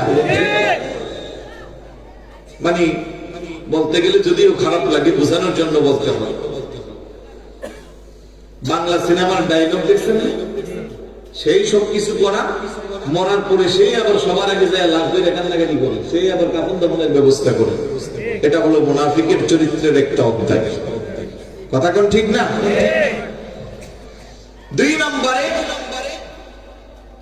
ওয়াদা করলে ওয়াদা খেলাপ করবে। আমি প্রাথমিক ব্যাখ্যা দিয়ে মূলে যাচ্ছি। ইমানদার কখনো তার ওয়াদাকে নষ্ট করতে পারে না। ইমানদার কখনো তার জবান ভঙ্গ করে না, আর মুনাফিক বারবার তার জবানকে নষ্ট করে। এই জন্য মুরব্বীরা একটা কথা বলে, যার ওয়াদা ঠিক নাই তার ঈমান নেই। কথাটা শুনতে যদিও খারাপ লাগে, এটা কিন্তু কোরআন হাদিসেরই কথা। কথা বলেন ঠিক না? যার ওয়াদা ঠিক নাই তার ঈমান নাই। আমরা আগেকার মুরব্বী যারা ছিল, এমনও দেখা গেছে তারা ওয়াদা ঠিক রাখার জন্য 50,000 টাকা লস করে ফেলছে, কিন্তু ওয়াদা ভঙ্গ করে না। মনে করেন বাসারুকের মোড়ে একটা জমি বিক্রি করছে 10 লক্ষ টাকা। বাড়িতে আসার পরে রাতের বেলা 12টা বাজে টুকটুক করে দরজা আওয়াজ দিছে, খুলছে, চাচা এটা নাকি 10 লক্ষ টাকা বিক্রি করছেন। আমরা তো 12 লাখ টাকা জানি না। এখন 2 লক্ষ টাকা বেশি হয়ে মুরব্বী সকালবেলা গিয়ে বলতেছে, আমি এখন জায়গা বিক্রি করবো না, আমার অভাব দূর হয়ে গেছে। আর ইমানদার যে, সে বলবে যে 12 লাখ না 12 কোটি দিলেও আমি এটা বিক্রি করবো না, আমি ওদের সাথে ওয়াদা দিয়েছি 10 লাখ, আমি ওইটার জন্যই বিক্রি করবো। সুবহানাল্লাহ বলবেন না? উভয় প্রকৃতির মানুষ আমাদের সমাজে আছে না নাই? আরেকটু জোরে বলুন, আছে না নাই? যারা 1 কোটি টাকা দিলেও ইমাম থেকে 1 কদম দূরে সরে না, এমন আল্লাহর বান্দাও আছে। আর নির্বাচনের সময় 1000 টাকার নোট পায়া একটা নোট 12 জনের কাছে বিক্রি করে ওই রকমও আছে। দুইজনই আল্লাহর বান্দা, দুইজনই ইমানদার, দুইজনই মুসলমান, দুইজনের মাথায় টুপি, পাগড়ি, জুব্বা, আবা কাবা সব আছে, দুইজনই মসজিদে যায় নামাজও পড়ে। তাহলে একজন হইল হুসাইনি আদর্শের দ্বারা মুসলমান, আরেকজন হইল ইয়াজিদি আদর্শের দ্বারা মুসলমান। কথা কোন ঠিক কি না? একজনের ঠিকানা জান্নাত, আরেকজনের ঠিকানা জাহান্নাম। কারণ ইন্নাল মুনাফিকিনা ফিদ দারকিল আসফালি মিনান নার। 3 নম্বর বৈশিষ্ট্য, আমানত দিলে আমানতের খেয়ানত করবে। আল্লাহর হাবিব বলে, আখিরি জামানায় আমার উম্মতদেরকে নিয়ে আমার বড় ভয় লাগে। কেউ যখন তাদের কাছে কিছু আমানত রাখবে, তারা এটাকে নিজের মতো করবে। আছে না নাই? আপনি বিপদে পড়ে বিশ্বস্ত হয়ে টাকা রাখলেন 10,000, কিছুদিন পরে টাকা চাইলে, কিসের টাকা? এরকম টাকা আমি সবসময় পাই। আছে না নাই? আপনি রাখলেন আমানত, এখন সে এটার মালিক বনে গেল। তো এটা তো শুধু গেল স্বাভাবিক সামাজিক বিষয়। প্রত্যেকের জায়গা থেকে দায়বার আমানতের দায়িত্ব আছে না নাই? আমার সম্মানিত বড় ভাই, শ্রদ্ধাভাজন ভাই মাওলানা নাজিমউদ্দিন সাহেব একজন মাদ্রাসার শিক্ষক, ঠিক না? তাহলে মাদ্রাসার শিক্ষা ব্যবস্থায় ওনার উপরে অর্পিত দায়িত্ব সিলেবাস অনুযায়ী যদি উনি না পড়া, তাহলে উনি আমানতের খেয়ানত করবেন। আপনি সমাজের একজন নেতা, আপনি সর্দার, এই সমাজের সমস্যাগুলো আপনারা 5-10 জনে বৈশা, যাদেরকে আমরা সর্দার বলি, মাতাব্বর বলি, আপনারা এগুলো সমাধান করেন।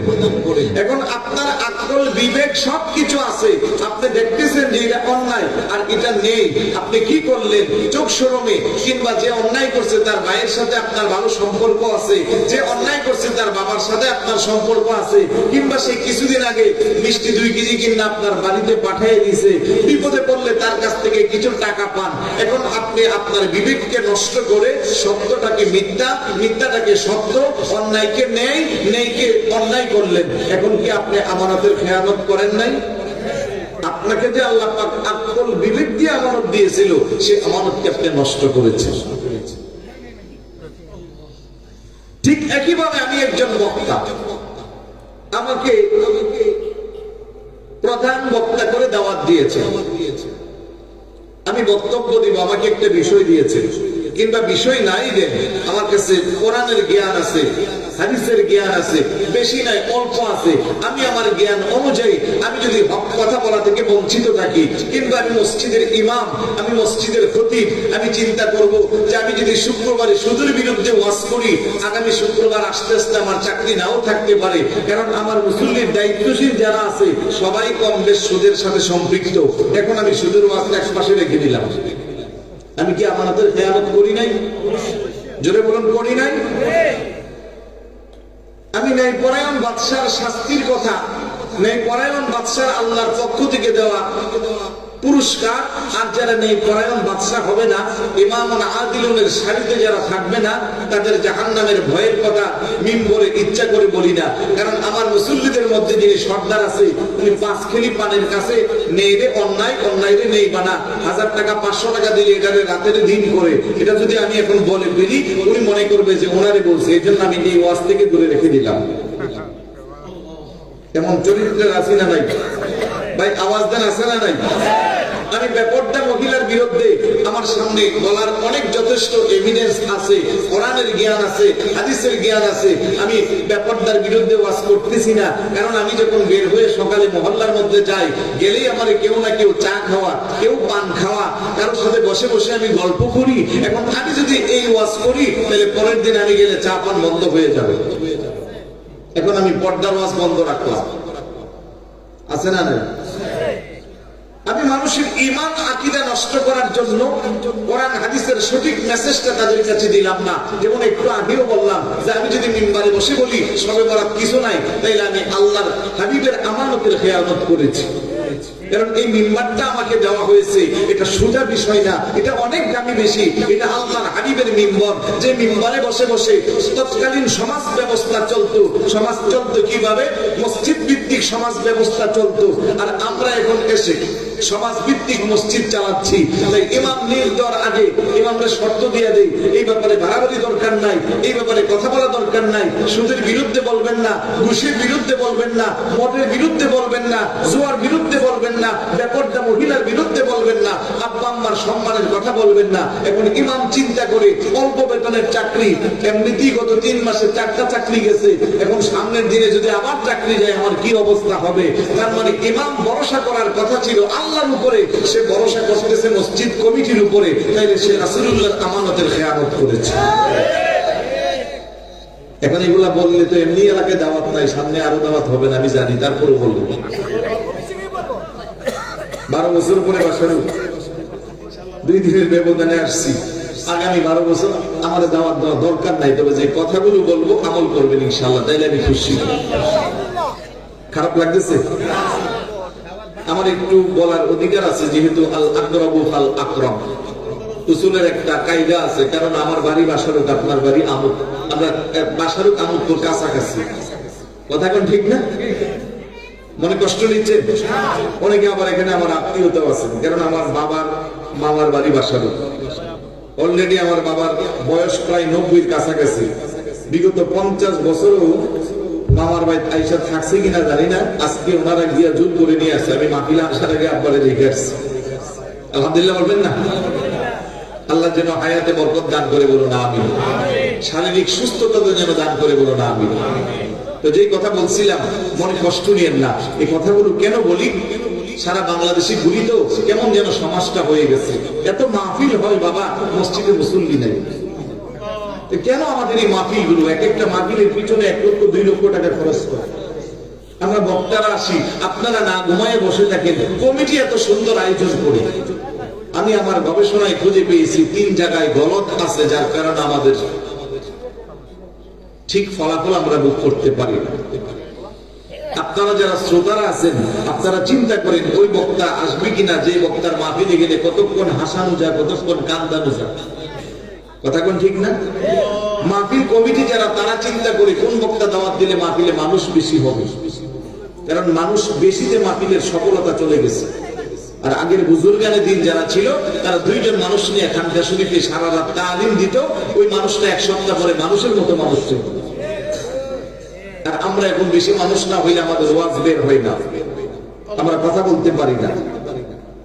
এই কারণে কমিটিরও সিদ্ধান্ত গলত, আপনারা যারা আছেন আপনাদেরও সিদ্ধান্ত বলো, আর আমার মতো বক্তা যারা আছে তারা চিন্তা করে ওই এলাকা যে আগে খবর নেই এলাকার কি অবস্থা, ও যেদিকে বৃষ্টি সেদিকে পাতলা, একটু যদি বলে আসতে পারি তাহলে দাওয়াত আরো 2-4টা বেশি বাড়বে। তাহলে 3 জায়গায় হেদায়েতের কোনো পথ নাই, সবাই দুনিয়ারই পথ নিয়ে আছে। আল্লাহর কাছে আমরা ইস্তেগফার করব, আল্লাহ যেন আমাদেরকে অন্তত খুলুসিয়ত দান করে, বলুন আমিন। আরেকটু জোরে বলুন আমিন।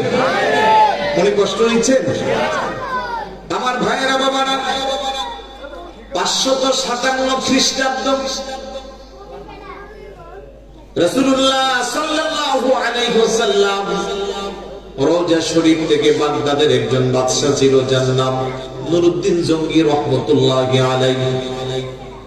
2 জন মুনাফিকের চরিত্র বলেই শেষ করব। বাদশা নুরউদ্দিন জঙ্গি সুদূর বাগদাদ শরীফে বসবাস করে আল্লাহর বুজুর্গ বান্দা, বুজুর্গ ব্যক্তি। আহারে আগেকার যারা বাদশা ছিল তারা এক একজন আল্লাহর ওলি ছিল, যোগ্য বিজ্ঞ বড় বড় শরীয়তের আলেম ছিল। ওই নুরউদ্দিন জঙ্গি রাহমাতুল্লাহি আলাইহি স্বপ্নে রাসূলুল্লাহর সাথে ওনার দিদার শরীফ নসিব হয়ে গেছে। আল্লাহর রাসূল 2 জন ইহুদির চরিত্র, ইহুদির ছবি হুজুরের সামনে উপস্থাপন করে বলতেছে, এই 2 জনের হাত থেকে আমাকে তাড়াতাড়ি রক্ষা করো। বড় করে বলি সুবহানাল্লাহ। কেউ যদি স্বপ্নে যুগে আল্লাহর হাবিবকে দেখে, মানে রাআনি ফিল মানাম ফাকাদ রাআনি ফাইন্না শাইতানা লা ইয়াতামাসসালু বিসূরাতি। হাদিস শরীফের মধ্যে আছে, কেউ যদি স্বপ্নে যুগে আল্লাহর হাবিবকে দেখে সে যেন রাসূলুল্লাহকে দেখলো, কারণ শয়তান পৃথিবীর সব কিছুর সুরত ধারণা করতে পারে, আল্লাহর হাবিবের সুরত ধারণ করতে পারে না। বড় করে বলি সুবহানাল্লাহ। মাঝে মধ্যে শয়তান নিজের গোলাউদাটি করে, নাউজুবিল্লাহ বলবেন না? সাইয়্যিদুনা আব্দুল কাদের জিলানী রাহমাতুল্লাহি আলাইহি ইবাদত বন্দেগী রিয়াজত সাধনা করে আল্লাহকে খুশি করেছে। শয়তান একদিন এসে বলতেছে, আব্দুল কাদের তোমার আর আমলের দরকার নাই, আমি আল্লাহ তোমার প্রতি খুশি হয়ে গেছি। নাউজুবিল্লাহ বলবেন না? আরেকটু জোরে বলুন নাউজুবিল্লাহ। আব্দুল কাদের জিলানী রাহমাতুল্লাহ আলাইহি চিন্তা করছে, আল্লাহ কোনদিন বান্দার এই কথা বলতে পারে না, কারণ বান্দা যতই ইবাদত বন্দেগী করে আল্লাহ তত বেশি খুশি হয়, তার মর্যাদা বাড়া। ডাক দেয়া বলে, রে শয়তান তুই আমারে ধোঁকা দিতে আসলি, যা যা আমার কাছ থেকে দূর হয়ে যা। শয়তান চিন্তা করলো, এই বাক্য দিয়া কত মানুষকে আমি ধোঁকা বানাইলাম, কত মানুষের আমি ঈমান নষ্ট করেছি, আর এখন দেখতেছি বেটা আব্দুল কাদের আমারে চিনে ফেলছে। এবার যাওয়ার সময় আব্দুল কাদের আমি অনেক মানুষকে গোমরা বানাইছি, কিন্তু তোর ইলম বেশি, তোর ইলমের কারণে আমি তোরে গোমরা বানাইতে পারলাম না। যাওয়ার সময় আরেকটা খোঁচা দিছে, আব্দুল কাদের আস্তাগফিরুল্লাহ আস্তাগফিরুল্লাহ, আমার কিসের ইলম, আমি আল্লাহর একজন সামান্য বান্দা। বড় করে বলি সুবহানাল্লাহ। এই জন্য আমাদের সমাজে কিছু মানুষের যখন জনপ্রিয়তা বেড়ে যায়, কিছু মানুষ যখন আকাশচুম্বী হয়ে যায়, শিক্ষা দীক্ষায় যখন বড় হয়ে যায়, তখন তার মধ্যে অহংকারী চলে আসে, তাকাব্বুরি চলে আসে। আর অহংকার তাকাব্বুরি যখন হয় তখনই সে অ্যাক্সিডেন্ট করে। শয়তানের কথা শুনে আল্লাহ বলে, ওয়ালা তামশি ফিল আরদি মারহা, জমিনের উপরে অহংকার করে হাঁটিও না। আল্লাহ বলে, ওয়াকসিদি ফি মাশতিকা ওয়াগদুদ মিন সাউতিক ইন্না আনকারাল আসওয়াতি লা সাউতুল হামির। উচ্চ কণ্ঠে কথা বলিও না। আজকে দেখা যায় সর্বমহলে শিক্ষিত বলেন, জনপ্রিয় বলেন, যে যেভাবে হয়েছে, তার বাসার জওয়ানকে তত তারা লাগাম ধরে না, উল্টা পাল্টা বক্তব্য দিয়ে হাজার হাজার মানুষের ঈমান নষ্ট করে। কথা বলেন ঠিক কি না? এগুলো অহংকারের কারণে হয়। কিসের অহংকার? এই জন্য ইমাম গাজ্জালী রাহমাতুল্লাহি আলাইহি বলে, তুমি যত বেশি জ্ঞানী হবা তোমাকে তত বেশি বিনয়ী হতে হবে। আর তুমি তত বেশি বিনয়ী তখন হইবা শরীয়তের ইলমের পাশাপাশি যখন তুমি কোন তরিকতের শাইখের সবক নিবা। সুবহানাল্লাহ বলেন না? শরীয়তের ইলম শিক্ষা গোমরা হইছে হাজার হাজার আছে, কিন্তু হক্কানি রব্বানি কোন ওলি আল্লাহর সহবতে যারা ছিল, কোন ওলি আল্লাহর মুরিদ যারা হয়েছে, তাদের তরিকতের সবক যারা নিয়েছে, তাদেরকে অহংকার মাটির সাথে মিশাইয়া দিয়েছে। তারা যুগশ্রেষ্ঠ মুহাদ্দিস, যুগশ্রেষ্ঠ মুফাসসির, যুগশ্রেষ্ঠ মুফতি হয়েও তারা তাদের ঈমানকে সঠিক পথে রাখতে সক্ষম হয়েছে। বরাবরই বলি সুবহানাল্লাহ। এই জন্য শরীয়তের পাশাপাশি তরিকত, তাসাউফ এগুলো লাগবে। হাকিকত মারফত। এখন আমাদের সমাজে আবার অনেকে আছে শরীয়ত অনেক দূরে, তরিকত অনেক দূরে, হ্যাঁ হাকিকত অনেক দূরে, ডাইরেক্ট মারফতে চলে গেছে। তারা বলে যে নামাজ লাগবে না, রোজা লাগবে না, মহিলাদের পর্দা লাগবে না, আবার বলে আমরা মারফতের মানুষ। আসলে ওরা মারেফত না, ওরা মরার পথ। কথা কোন ঠিক কি না? শরীয়ত ছাড়া কখনো মারেফত হতে পারে? শরীয়ত হলো এই শরীরের চামড়া, তরিকত হলো ভিতরের গোশত, হাকিকত হলো হাড্ডি, তার ভিতরের মগজ হলো মারেফত। কথা কি বুঝতে পারছেন? এখন আপনি উপরে চামড়া ফেলে দিয়া, গোশত ফেলে দিয়া, হাড্ডি ফাড়াইয়া কি বলে মগজ দিয়ে ঘুরবেন, এটা হতে পারে না। একটা আরেকটার সম্পূরক, পরিপূরক, সর্বশ্রেষ্ঠ হলো মারিফত। আপনি 5 ওয়াক্ত নামাজ আদায় করবেন, তরিকতের সবক মানবেন, মুরাকাবা মুশাহাদা করে মাওলার সাথে যখন আপনার সম্পর্ক হয়ে যাবে, আপনি হাকিকত অর্জন করতে পারবেন, তখনই মারিফতের খবর আপনার কাছে আসবে। নামাজ নাই, রোজা নাই, শরীয়ত নাই, তরিকত নাই, আপনি ডাইরেক্ট মারিফত মানবেন, তার মানে এটা মারিফত না, এটা মরার পথ। কথা কোন ঠিক কি না? আল্লাহ যেন বোঝার তৌফিক দান করে। আরেকটু জোরে বলুন। তো বলছিলাম রাসূলুল্লাহকে যে স্বপ্নে দেখে, সে যেন হুজুর কি স্বপ্নে দেখে। শয়তান পৃথিবীর সবার সুরত ধারণ করতে পারলো, আল্লাহর হাবিবের চেহারা মুবারক কিংবা শরীর মুবারকের সুরত ধারণ করতে পারে না। বাদশাহ নুরউদ্দিন রাহমাতুল্লাহি আলাইহি স্বপ্ন থেকে ঘুম থেকে উঠে চিন্তায় পড়ে গেল, আমি কি স্বপ্নে দেখলাম।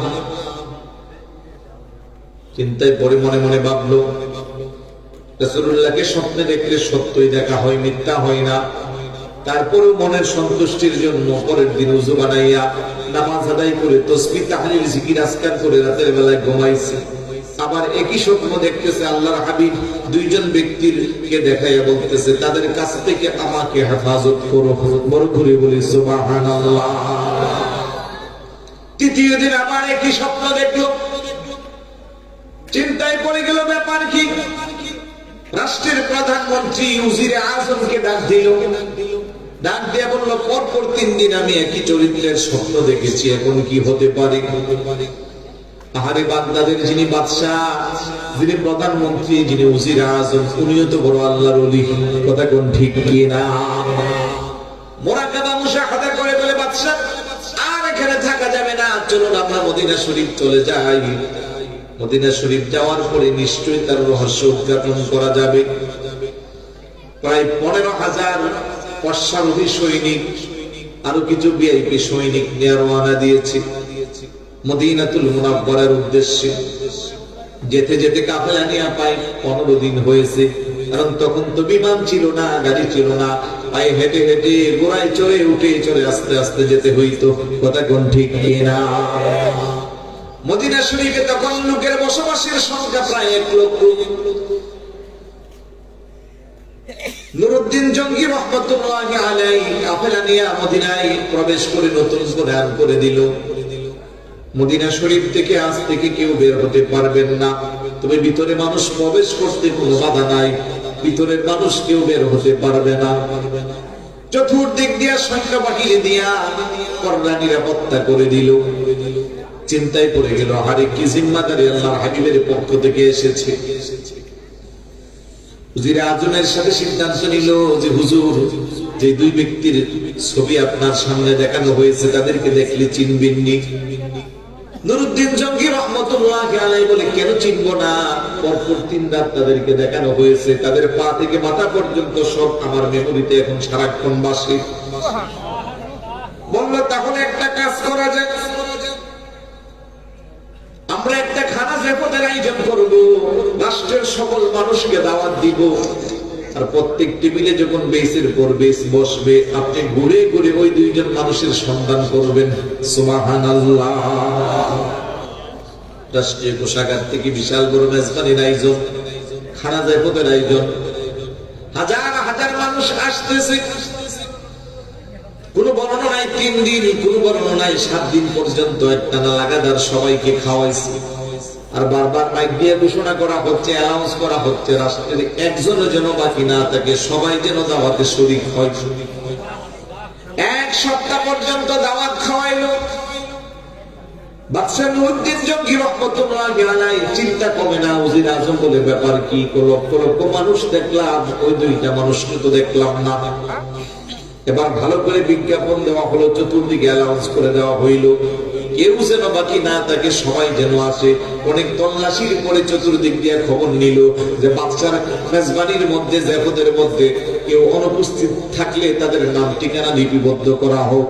চতুর্দিক দিয়ে খবর নিল, হাজার হাজার সৈন্য চেষ্টা চালাইলো, শেষ পর্যন্ত একটা খবর আসলো, মসজিদে নববী শরীফের ভিতরে দুইজন আল্লাহর আবেদ বান্দা আছে, যারা নিজেকে আমলকারী হিসেবে এলাকার মানুষের কাছে সাব্যস্ত করেছে। সারাদিন তারা মসজিদে নববীর মধ্যে রোজা রাখে, নফল রোজা রাখে, আর তারা শুধু নামাজ পড়ে। রাতের বেলা মসজিদ থেকে বের হয় না, রাতেও মসজিদে থাকে, আর তাদের ধন ভান্ডারের কোনো অভাব নাই। গরিব দুঃখী মানুষ গেলেই করে তাদেরকে হাদিয়া দে। বড় করে বলি নাউজুবিল্লাহ। আল্লাহর নুরউদ্দিন জঙ্গি রহমাতুল্লাহি আলাইহি এই কথা শুনে বলে তাড়াতাড়ি আমারে নিয়ে যান। তবে উজির আজমকে তাদের ব্যাপারে যে তথ্য পেয়েছে, তারা বড় আবেদ বান্দা, তারা বড় নামাজি, তারা বড় রোজাদার, তারা বড় মুত্তাকি, তারা বড় পরহেজগার, তারা বড় দানবীর, কোন গুণ বাকি নাই, সব আছে। নুরউদ্দিন জঙ্গি রহমাতুল্লাহি আলাইহি বলেন, রাষ্ট্রের সব মানুষকে আমার দেখা শেষ হয়ে গেল, অন্তত দুইজনকে যদি না দেখি আমার মনে তৃপ্তি মিটবে না। তাড়াতাড়ি করে ওনার ফোর্স নিয়ে গেল, চতুর্দিক দিয়া সবাই সেনাপতির ভূমিকা পালন করতেছে। নুরউদ্দিন জঙ্গি রহমাতুল্লাহি আলাইহি যেই মাত্র মসজিদে নববীর ভিতরে প্রবেশ করলো, এবার দেখতেছে লম্বা ঘুমটা দিয়া, চেহারা দেখা যায় না, হাতে তাসবিহ, নামাজের মুসল্লার মধ্যে বসে বসে তাসবিহ জপতেছে, সুবহানাল্লাহ, আলহামদুলিল্লাহ, আল্লাহু আকবার। আচ্ছা বলুন তো, এমন চরিত্রের মানুষকে কি আপনি কখনো সন্দেহ করতে পারবেন? তার ব্যাপারে কি কোনোদিন কেউ আপনাকে খারাপ বলবে? আরেকটু জোরে বলুন, বলবে? নুরউদ্দিন জঙ্গি যখন গেল, লোকেরা বলে হুজুর আর যায়েন না, ইবাদতে ডিস্টার্ব হবে। লম্বা ঘুমটা দিয়ে রাখছে, লম্বা ঘুমটা। কারবালার ইতিহাস যদি কেউ পড়ে থাকে, ওই যে বসরার যিনি গভর্নর ছিল, ইয়াজিদের চাচাতো ভাই, সে যখন অতিরিক্ত দায়িত্ব পায় কুফায় এসেছিল, প্রায় 500 মানুষ নিয়ে কাদেসিয়া নামক জায়গা থেকে সিদ্ধান্ত নিল যে কারবালার সব মানুষ, কুফার সব মানুষ অপেক্ষা আছে যে ইমাম হুসাইন আসবে, আর আসলে ওনাকে সবাই আহলান সাহলান মারহাবা স্লোগান দিয়ে রিসিভ করবে। আমি ঢুকতেছি, এটা খবর পাইলে তো আমার কল্লা আলাদা করে ফেলবো। এখন বলে কি করা যাক, আমার সাথে সৈন্য সামগ্র যারা আছে, আমি সহ আমরা সবাই একটা কাজ করব, হাতে তাসবিহ দিব, মুখে জিকির করব, আর লম্বা একটা ঘুমটা দিয়ে চেহারাটা যাতে না দেখা যাবে বান করব। খেয়াল করি, এগুলো ইতিহাসের কথা। যেই মাত্র কাদেসিয়া গেল, কুফাবাসীরা মনে করলো এটাই তো ইমাম হুসাইন, কাফেলা চলে আসছে, যেহেতু চেহারা দেখা যায় না, সবাই স্লোগান দিয়ে দিতে লাগছে। কিন্তু রাজ দরবারের কাছে যাওয়ার পরে যখন রুমাল উড়াইয়া দিল, সবাই আরে বেঈমান, যদি আগে জানতাম তোর গর্দান তো বহু আগে উড়াইয়া দিতাম। তো ঠিক একই পদ্ধতিতে ওই মসজিদে নববী শরীফের ভিতরে লম্বা ঘুমটা দিয়া তাসবিহ জিকির করতেছে। লোকেরা ওদেরকে সন্দেহ করিয়ে না, ওরা আজকে 3 বছর যাবত এখানে আছে। নুরউদ্দিন জঙ্গি রহমাতুল্লাহি আলাইহি বলল যে না, তাদের রুমালটা সরাও। রুমালটা সরানোর পরে উনি আল্লাহু আকবার ধ্বনি দিয়া বলতেছে, এই তো সেই দুই ব্যক্তি যাদের চেহারা রাসূলুল্লাহ সত্যযুগে আমাকে দেখিয়েছে। উনি বলে তোমরা কি করো? আমরা নফল নামাজ পড়তেছি। আমি দাওয়াত দিলাম তোমাদেরকে, দাওয়াতের খবর পাইও গেল না, আমরা দিনে রোজা রাখি, দাওয়াত খাই না। বলে আমি এত করে বারবার তোমাদেরকে আমার দাওয়াতে উপস্থিত করানোর চেষ্টা করলাম, তোমরা গেল না। না, আমরা নফল রোজা রাখি, দাওয়াত আমাদের পছন্দের বিষয় না। আচ্ছা ঠিক আছে, তোমরা উঠো, অন্তত আজকে ইফতারিটা হলেও করবা। আমরা দিনের বেলা আমাদের জায়গা থেকে লড়ি না। এই যে দেখেন না, আমাদের হাতের তাসবিহ, মুখে আল্লাহর জিকির, দেখেন মুনাফিকের চরিত্র আমি একটু আপনাদের সামনে উঠাচ্ছি বিভিন্ন দিক থেকে। আল্লাহর ওলি নুরউদ্দিন জঙ্গি রাহমাতুল্লাহ আলাইহি বলেন, 3 বছর যাবত মসজিদে নববীর মধ্যে এভাবে ইবাদত বندگی করো, সব ঠিক আছে, আজকে একটু আমার সাথে ইফতার করতে হবে, যেহেতু তোমরা যারা জবরদস্তি করে যখন সরাইলো। এবার নুরউদ্দিন জঙ্গি রাহমাতুল্লাহ আলাইহি নামাজের মুসল্লাটা উল্টাও, সৈন্যরা নামাজের মুসল্লা উল্টায় দেখে সুন্দর কার্পেট বিছানো। হুজুর এখানে কিছু নাই, কার্পেটটা উঠাও, ওখানে উঠাইতেছে। এবার দেখতেছে ছোট্ট করে একটা সুড়ঙ্গ, আর ওই সুড়ঙ্গটা যেতে যেতে যেতে যেতে রাসূলুল্লাহ রওজা মুবারকের একবারে দ্বার প্রান্তে চলে গেছে। কারণ তারা হজ করার জন্য 2 জন ইহুদি মুসলমান সাজ্জা ইমানদার সাজ্জা হজ করার জন্য গেছে। তখন তো আর এখনের মতো আধুনিক যন্ত্রপাতি এত কিছু ছিল না। মুসলমান ইমানদার সাজ্জা হজের নাম দিয়া মসজিদে নববীর মধ্যে ইতিকাফে বসে গেল। 3 বছরে প্রত্যেকদিন রাত্রে বেলা তারা একটু একটু করে সুড়ঙ্গ করত। দিনের বেলা মাটিগুলো বস্তা করে দূরে ফেলাইতো, কেউ বুঝতে পারে না। একেবারে যেতে যেতে আল্লাহর হাবিবের লাশ মুবারকের কাছাকাছি জায়গায় গিয়েছে। আর তখনই পরপর আল্লাহর হাবিব নুরউদ্দিন জঙ্গি রাহমাতুল্লাহি আলাইহিকে স্বপ্নে দেখাইছে। এবার যখন তাদেরকে হাতে হাতে ধরলো, তারা এবার নিজের পরিচয় দিল, আমরা ইহুদি, আমরা এসেছি মুসলমানদের নবীর লাশটাকে এখান থেকে যদি সরিয়ে ফেলি তাহলে বিশ্বের বুকে হাজার হাজার মানুষ যারা প্রতি বছর তাদের হাবিবের রওজা জিয়ারতে আসে, আর এখানে আসলে পরে তাদের ঈমানটা বৃদ্ধি পেয়ে যায়, আল্লাহর হাবিবের প্রতি তাদের সম্মান শ্রদ্ধা বেড়ে যায়, তারা ঈমানদার হয়ে যায়, বেনামাজি ও নামাজি হয়। কথা কোন ঠিক কি না? মদিনা শরীফ গেলে খারাপ লাগে পৃথিবীর কোন মানুষ আজ পর্যন্ত বলে না। কারণ পৃথিবীর সবচেয়ে শান্তির জায়গার নাম কি? আরেকটু জোরে বলুন, নাম কি? যারা মাযহাবের ইমাম আকাবের আলেমদের ফতোয়া আন্না রাউযাতান নবী সাল্লাল্লাহু আলাইহি ওয়াসাল্লাম খায়রুম মিনাল কাবাতিল মুশাররাফা ওয়া আফদালু মিনাল আরশিল মুআল্লা। চিৎকার করে বলি সুবহানাল্লাহ, সুবহানাল্লাহ। মদিনাতুল মুনাওয়ারা রাসূলুল্লাহর যে রওজা মুবারক রয়েছে, এই রওজা মুবারকের মর্যাদা কত বেশি! রওজা মুবারকের মর্যাদা আল্লাহর খানায়ে কাবা থেকে আরো বেশি। শুধু খানায়ে কাবা না, আরশ আজিমের চেয়ে আরো বেশি। সুবহানাল্লাহ বলবেন না? আর সেই নবীর রওজা জিয়ারত করা শিরক বেদাতের ফতোয়া আমার মতো টুপিওয়ালারা দেয়। হজ করতে গেলে মদিনা যাওয়া দরকার নাই। অথচ রাসূলুল্লাহ বলে, মান হাজ্জাল বাইতা ওয়া লাম ইয়াজুরনি ফাকাদ জাফানি, যে হজ করলো আমার রওজা জিয়ারত করলো না, সে যেন আমারে কষ্ট দিল, আমার প্রতি জুলুম করবে।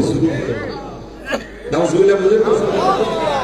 অপর হাদিসে বলে, মান জারানি বাদা ওয়াফাতি ফাকান্নামা জারানি ফি হায়াতি, আমার ওফাতের পরেও যারা আমার জিয়ারত করলো তারা যেন আমার জীবদ্দশা অবস্থায় জিয়ারত করলো। কারণ আল্লাহর হাবিব রাসূল আকরাম নূরে মুজাসসাম রাহমাতুল লিল আলামিন নবী রওজা মুবারকের মধ্যে জীবিত আছে। সুবহানাল্লাহ। এটা আহলে সুন্নাত ওয়াল জামাতের আকীদা। অনেকে বলে মাটির সাথে পচে গলে মিশে লেগে গেছে। এই আকীদা রাখলে তার ঈমান থাকবে না। সে যতই নামাজ পড়ে, সে যতই আল্লামা দাবি করে, সে যতই মুহাদ্দিস বলে, সে যতই শায়েখ সাজে, তার আবা কাবা জুব্বা রুমাল টুপি দাড়ি তাসবিহ যত কিছুই থাকে, আমি বলবো তার ঈমানই নাই। কথা বলেন ঠিক কি না? রাসূলুল্লাহকে যত বেশি মর্যাদা দিবেন, তাজিম করবেন, সম্মান করবেন, আপনার মর্যাদা তত বেশি বাড়াবে। কি আরেকটু জোরে বলুন কে? আপনি দাবি করবেন মুসলমান, দাবি করবেন ইমানদার, আর রাসূলের সম্মান আজমতের বেলায় আপনি চুপ থাকবেন, কার্পণ্য করবেন, এটা হতে পারে না। রাসূলের আকাশচুম্বী মর্যাদার কথা আপনি বলেন না। যে আল্লাহ বলতেছে, আমি আমার হাবিবকে মসজিদে হারাম থেকে মসজিদে আকসা, সপ্তম আসমান, সিদরাতুল মুনতাহা, লা মাকান লা জামান, 70,000 নূরের পর্দা অতিক্রম করে আরশ আজিমের মহান সিংহাসনে আল্লাহ বলে, ফাকানা কাবা কাউসাইনি আও আদনা, তীর আর ধনুক যতটা কাছাকাছি, আমি আর আমার হাবিব ততটা কাছাকাছি ছিলাম। আল্লাহ বলে, ওয়ালাকাদ রাআহু নাজলাতান উখরা ইনদা সিদরাতিল মুনতাহা, আমি আমার হাবিবুল্লাহকে, হাবিবুল্লাহর চর্ম চক্ষু দ্বারা আমি আল্লাহকে দেখার সুযোগ করে দিয়েছি। সুবহানাল্লাহ। সে মর্যাদার কথা আপনার মুখ দিয়ে আসে না। আপনি বলবেন রাসূলুল্লাহ কাউবয় ছিল, রাসূলুল্লাহ রাখাল ছেলে ছিল, বকরি চড়াতো, এটি বললে কি রাসূলের শান বাড়ে না কমে? উম্মত হয়ে রাসূলের শান কেন কমাবেন? কেন নেগেটিভ শব্দগুলো হাবিবুল্লাহর শানে দিবেন? আল্লাহ হাবিবের শানে কি শব্দ চয়নের অভাব করছে? কথায় কথায় নবীর বিশ্ব নবী বলেন। আরে ভাই, বিশ্ব বলতে আসমান আর জমিনের মাঝামাঝি জায়গায় বোঝা। আল্লাহ তো বলতেছে রাহমাতাল লিল আলামিন, ও কায়নাতের নবী। কথা কোন ঠিক কি না? যে শব্দ চয়ন করলে রাসূলুল্লাহর শান কমবে। রাসূলের শানে যদি আমার লেখার মাধ্যমে আঘাত হয়, বক্তব্যের মাধ্যমে আঘাত হয়, কিংবা আমার ইশারা ইঙ্গিত বাচনভঙ্গির মাধ্যমে আঘাত হয়, শরীয়তের ফায়সালা হলো এটা কুফরের অন্তর্ভুক্ত হবে। ইহানাতুল আমবিয়াই কুফরুন। রাসূলুল্লাহর শানে একটু জাররা পরিমাণ শান কমানোর চেষ্টা করলে এটা কুফর হয়ে যাবে। আর যখন কুফর হয় তখন আর ঈমান থাকে না। আর বেঈমান হলে যতক্ষণ না তাওবা করে নতুন করে কালমা না পড়ে সে মুসলমান হইতে পারে না। কথা বলেন ঠিক না? আশ্চর্য লাগে, এত বড় জ্ঞানী গুণী মানুষ তারপরে এই ধরনের কথা বলে। মানুষ ভুল করলে একবার করে দুইবার করে, এভাবে বারবার ভুল করতে পারে না। তাহলে বোঝা গেল ইমানকে বিক্রি করা হয়েছে, ডলারকে কালার পরিবর্তন করতেছে। হাজার হাজার প্রমাণ আছে। গত 2 বছর আগে গুলশানে এক ইমাম 12 বছর ইমামতি করছে, পরে ধরা খাইছে। মূলত সে ইহুদি না খ্রিস্টান। খ্রিস্টানরা এখন কোরআন পড়া শিখে, কোরআনের তাফসীর পড়ে। আমরা মুসলমানরা কোরআনকে তাকের মধ্যে সুন্দর করে বাস করে রেখে দিয়েছি। গত রমজানে আল্লাহ বাসাইলে রমজান আসলে একটু মিষ্টি টিচ্ছা লমু, 2-4 পারা পারলে পড়বো, কেউ 2-3টা খতম দিব, আবার আগের জায়গায় রেখে দিব। আর খ্রিস্টানরা আমাদের কোরআন পড়ে, তাফসীর পড়ে, ভিতর থেকে তারা মগজ নির্যাস বের করে। এ হলো আমাদের অবস্থা। ওই মুনাফিক মনে আছে? তোমরা কেন এমনটা করলা যে মুসলমানদের নবীর লাশ মুবারককে যদি আমরা সরাইতে পারি, মুসলমান মদিনাতুল মুনাওয়ারা আসবে না। আর মদিনা হইল ঈমানের খজিনা, মদিনা হইল ঈমানদারের রূহানি শক্তি। তাই এই সবকিছু বন্ধ করতে পারলে মুসলমান ড্যামেজ হয়ে যাবে, মুসলমানদের শক্তি থাকবে না। তখন আমরা ইহুদিরা বিশ্বের বুকে মাথা চারা দিয়ে দাঁড়াতে পারবো না।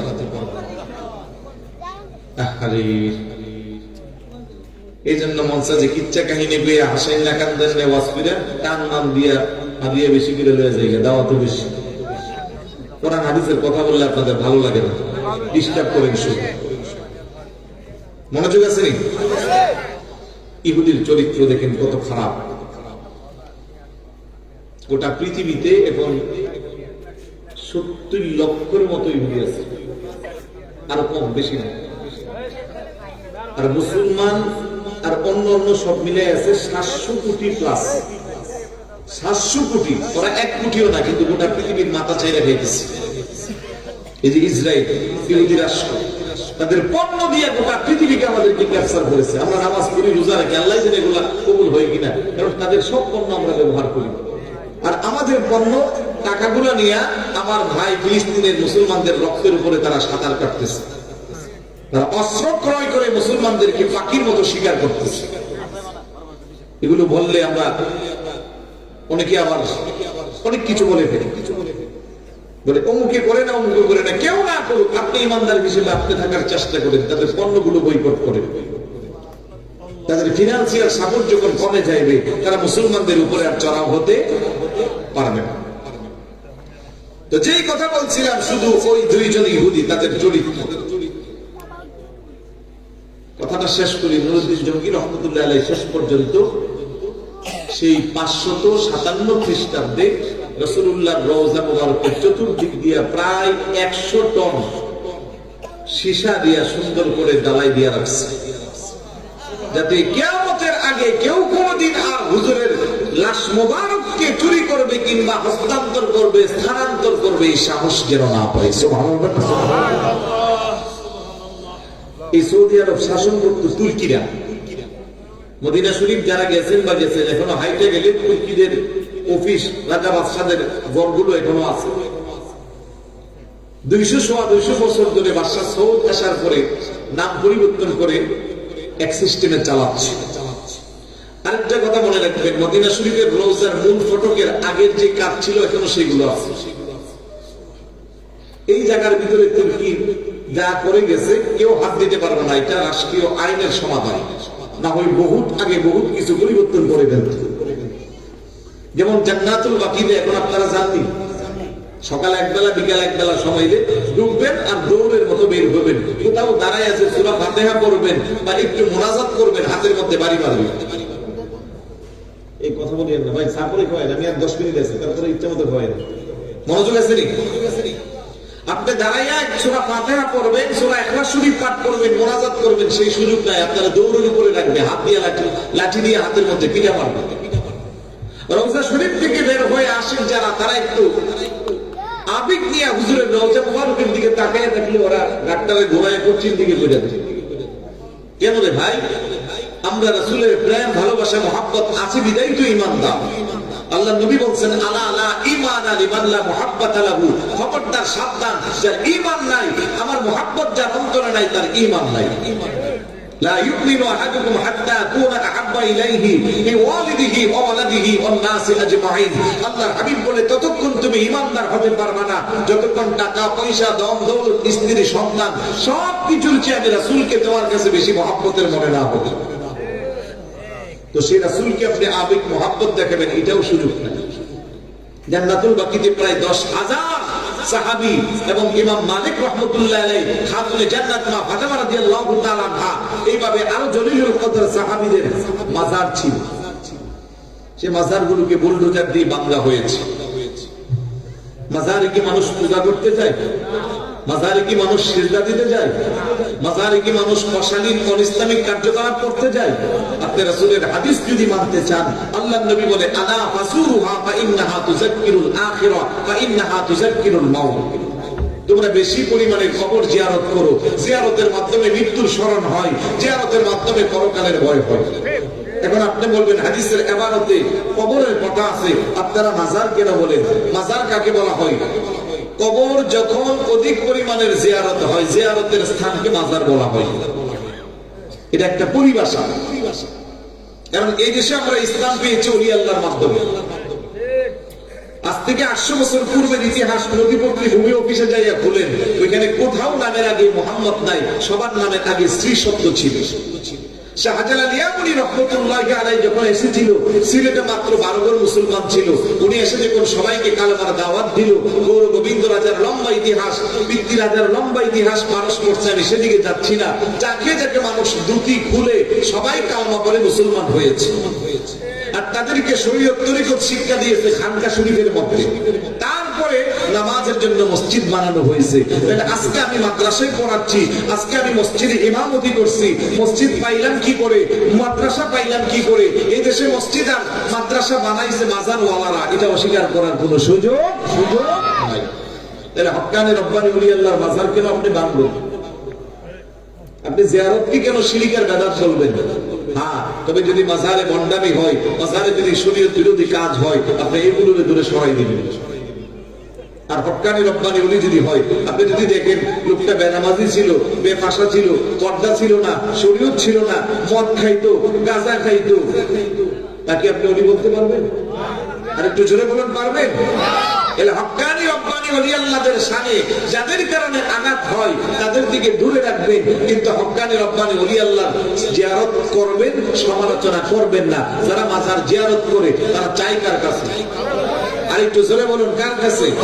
আল্লাহ ছাড়া কি কোনোদিন চাইতে পারে? আমি তো হক্কানি রব্বানি ওলি আল্লাহ মাজার জিয়ারত করি।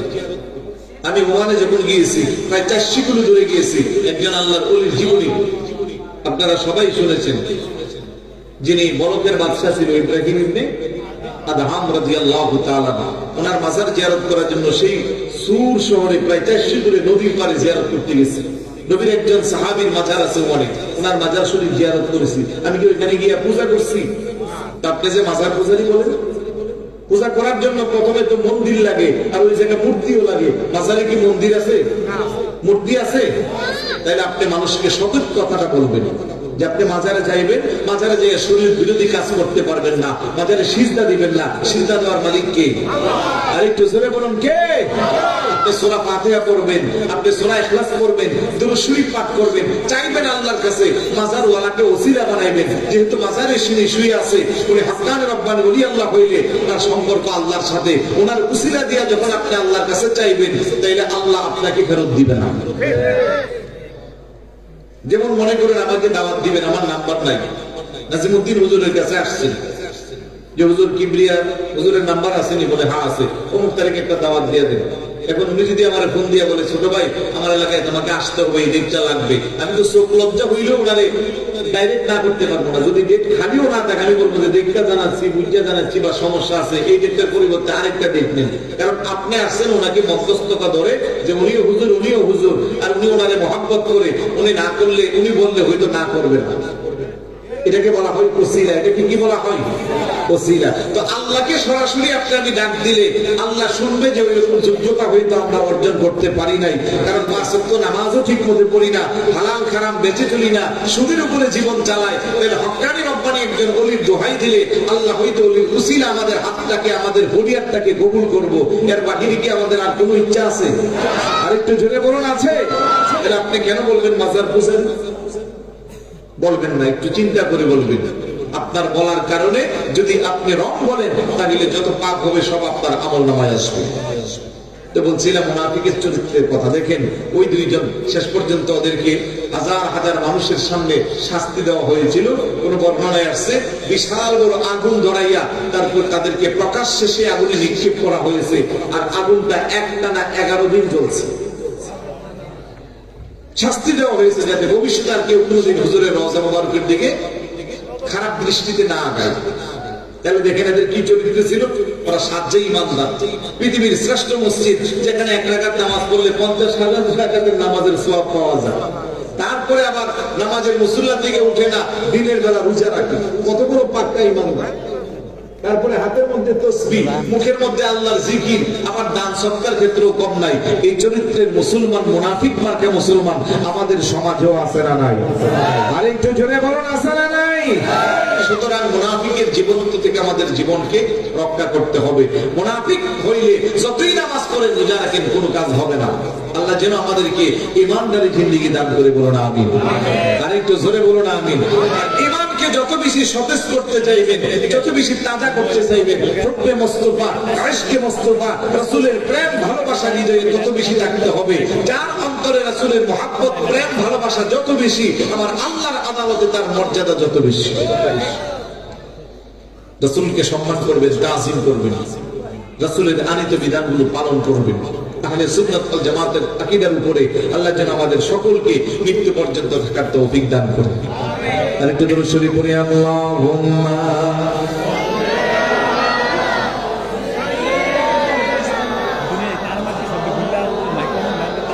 মুহাম্মাদ ওয়া আলা আলিহি।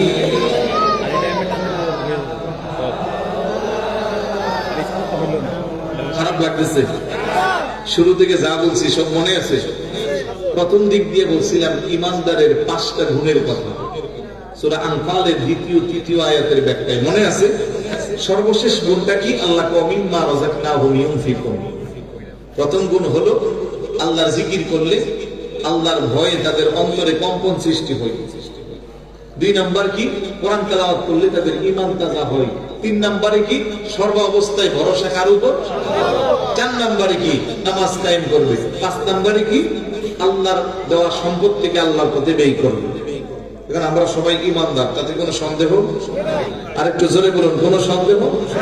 কিন্তু প্রথম 4টা পরীক্ষা আমি এখন করতে পারবো না, যে আল্লাহ জিকির শুনলে ভয় আসে কিনা, কোরআন তেলাওয়াত শুনলে অন্তরে কম্পন সৃষ্টি হয় কিনা, সবসময় আল্লাহর উপরে ভরসা আছে কিনা, নামাজও ঠিকভাবে পড়েন কিনা। কিন্তু 5 নাম্বার পয়েন্টে চাইলে একটু পরীক্ষা করা যায় যে আল্লাহর দেওয়া সম্পদ থেকে আল্লাহর পথে ব্যয় করি কিনা।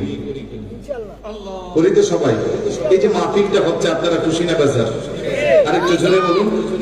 মাহফিলটা যেন সুন্দর করে আগামী বছর হয়, এই জন্য আমাদের সবার একটু সহযোগিতার দরকার আছে।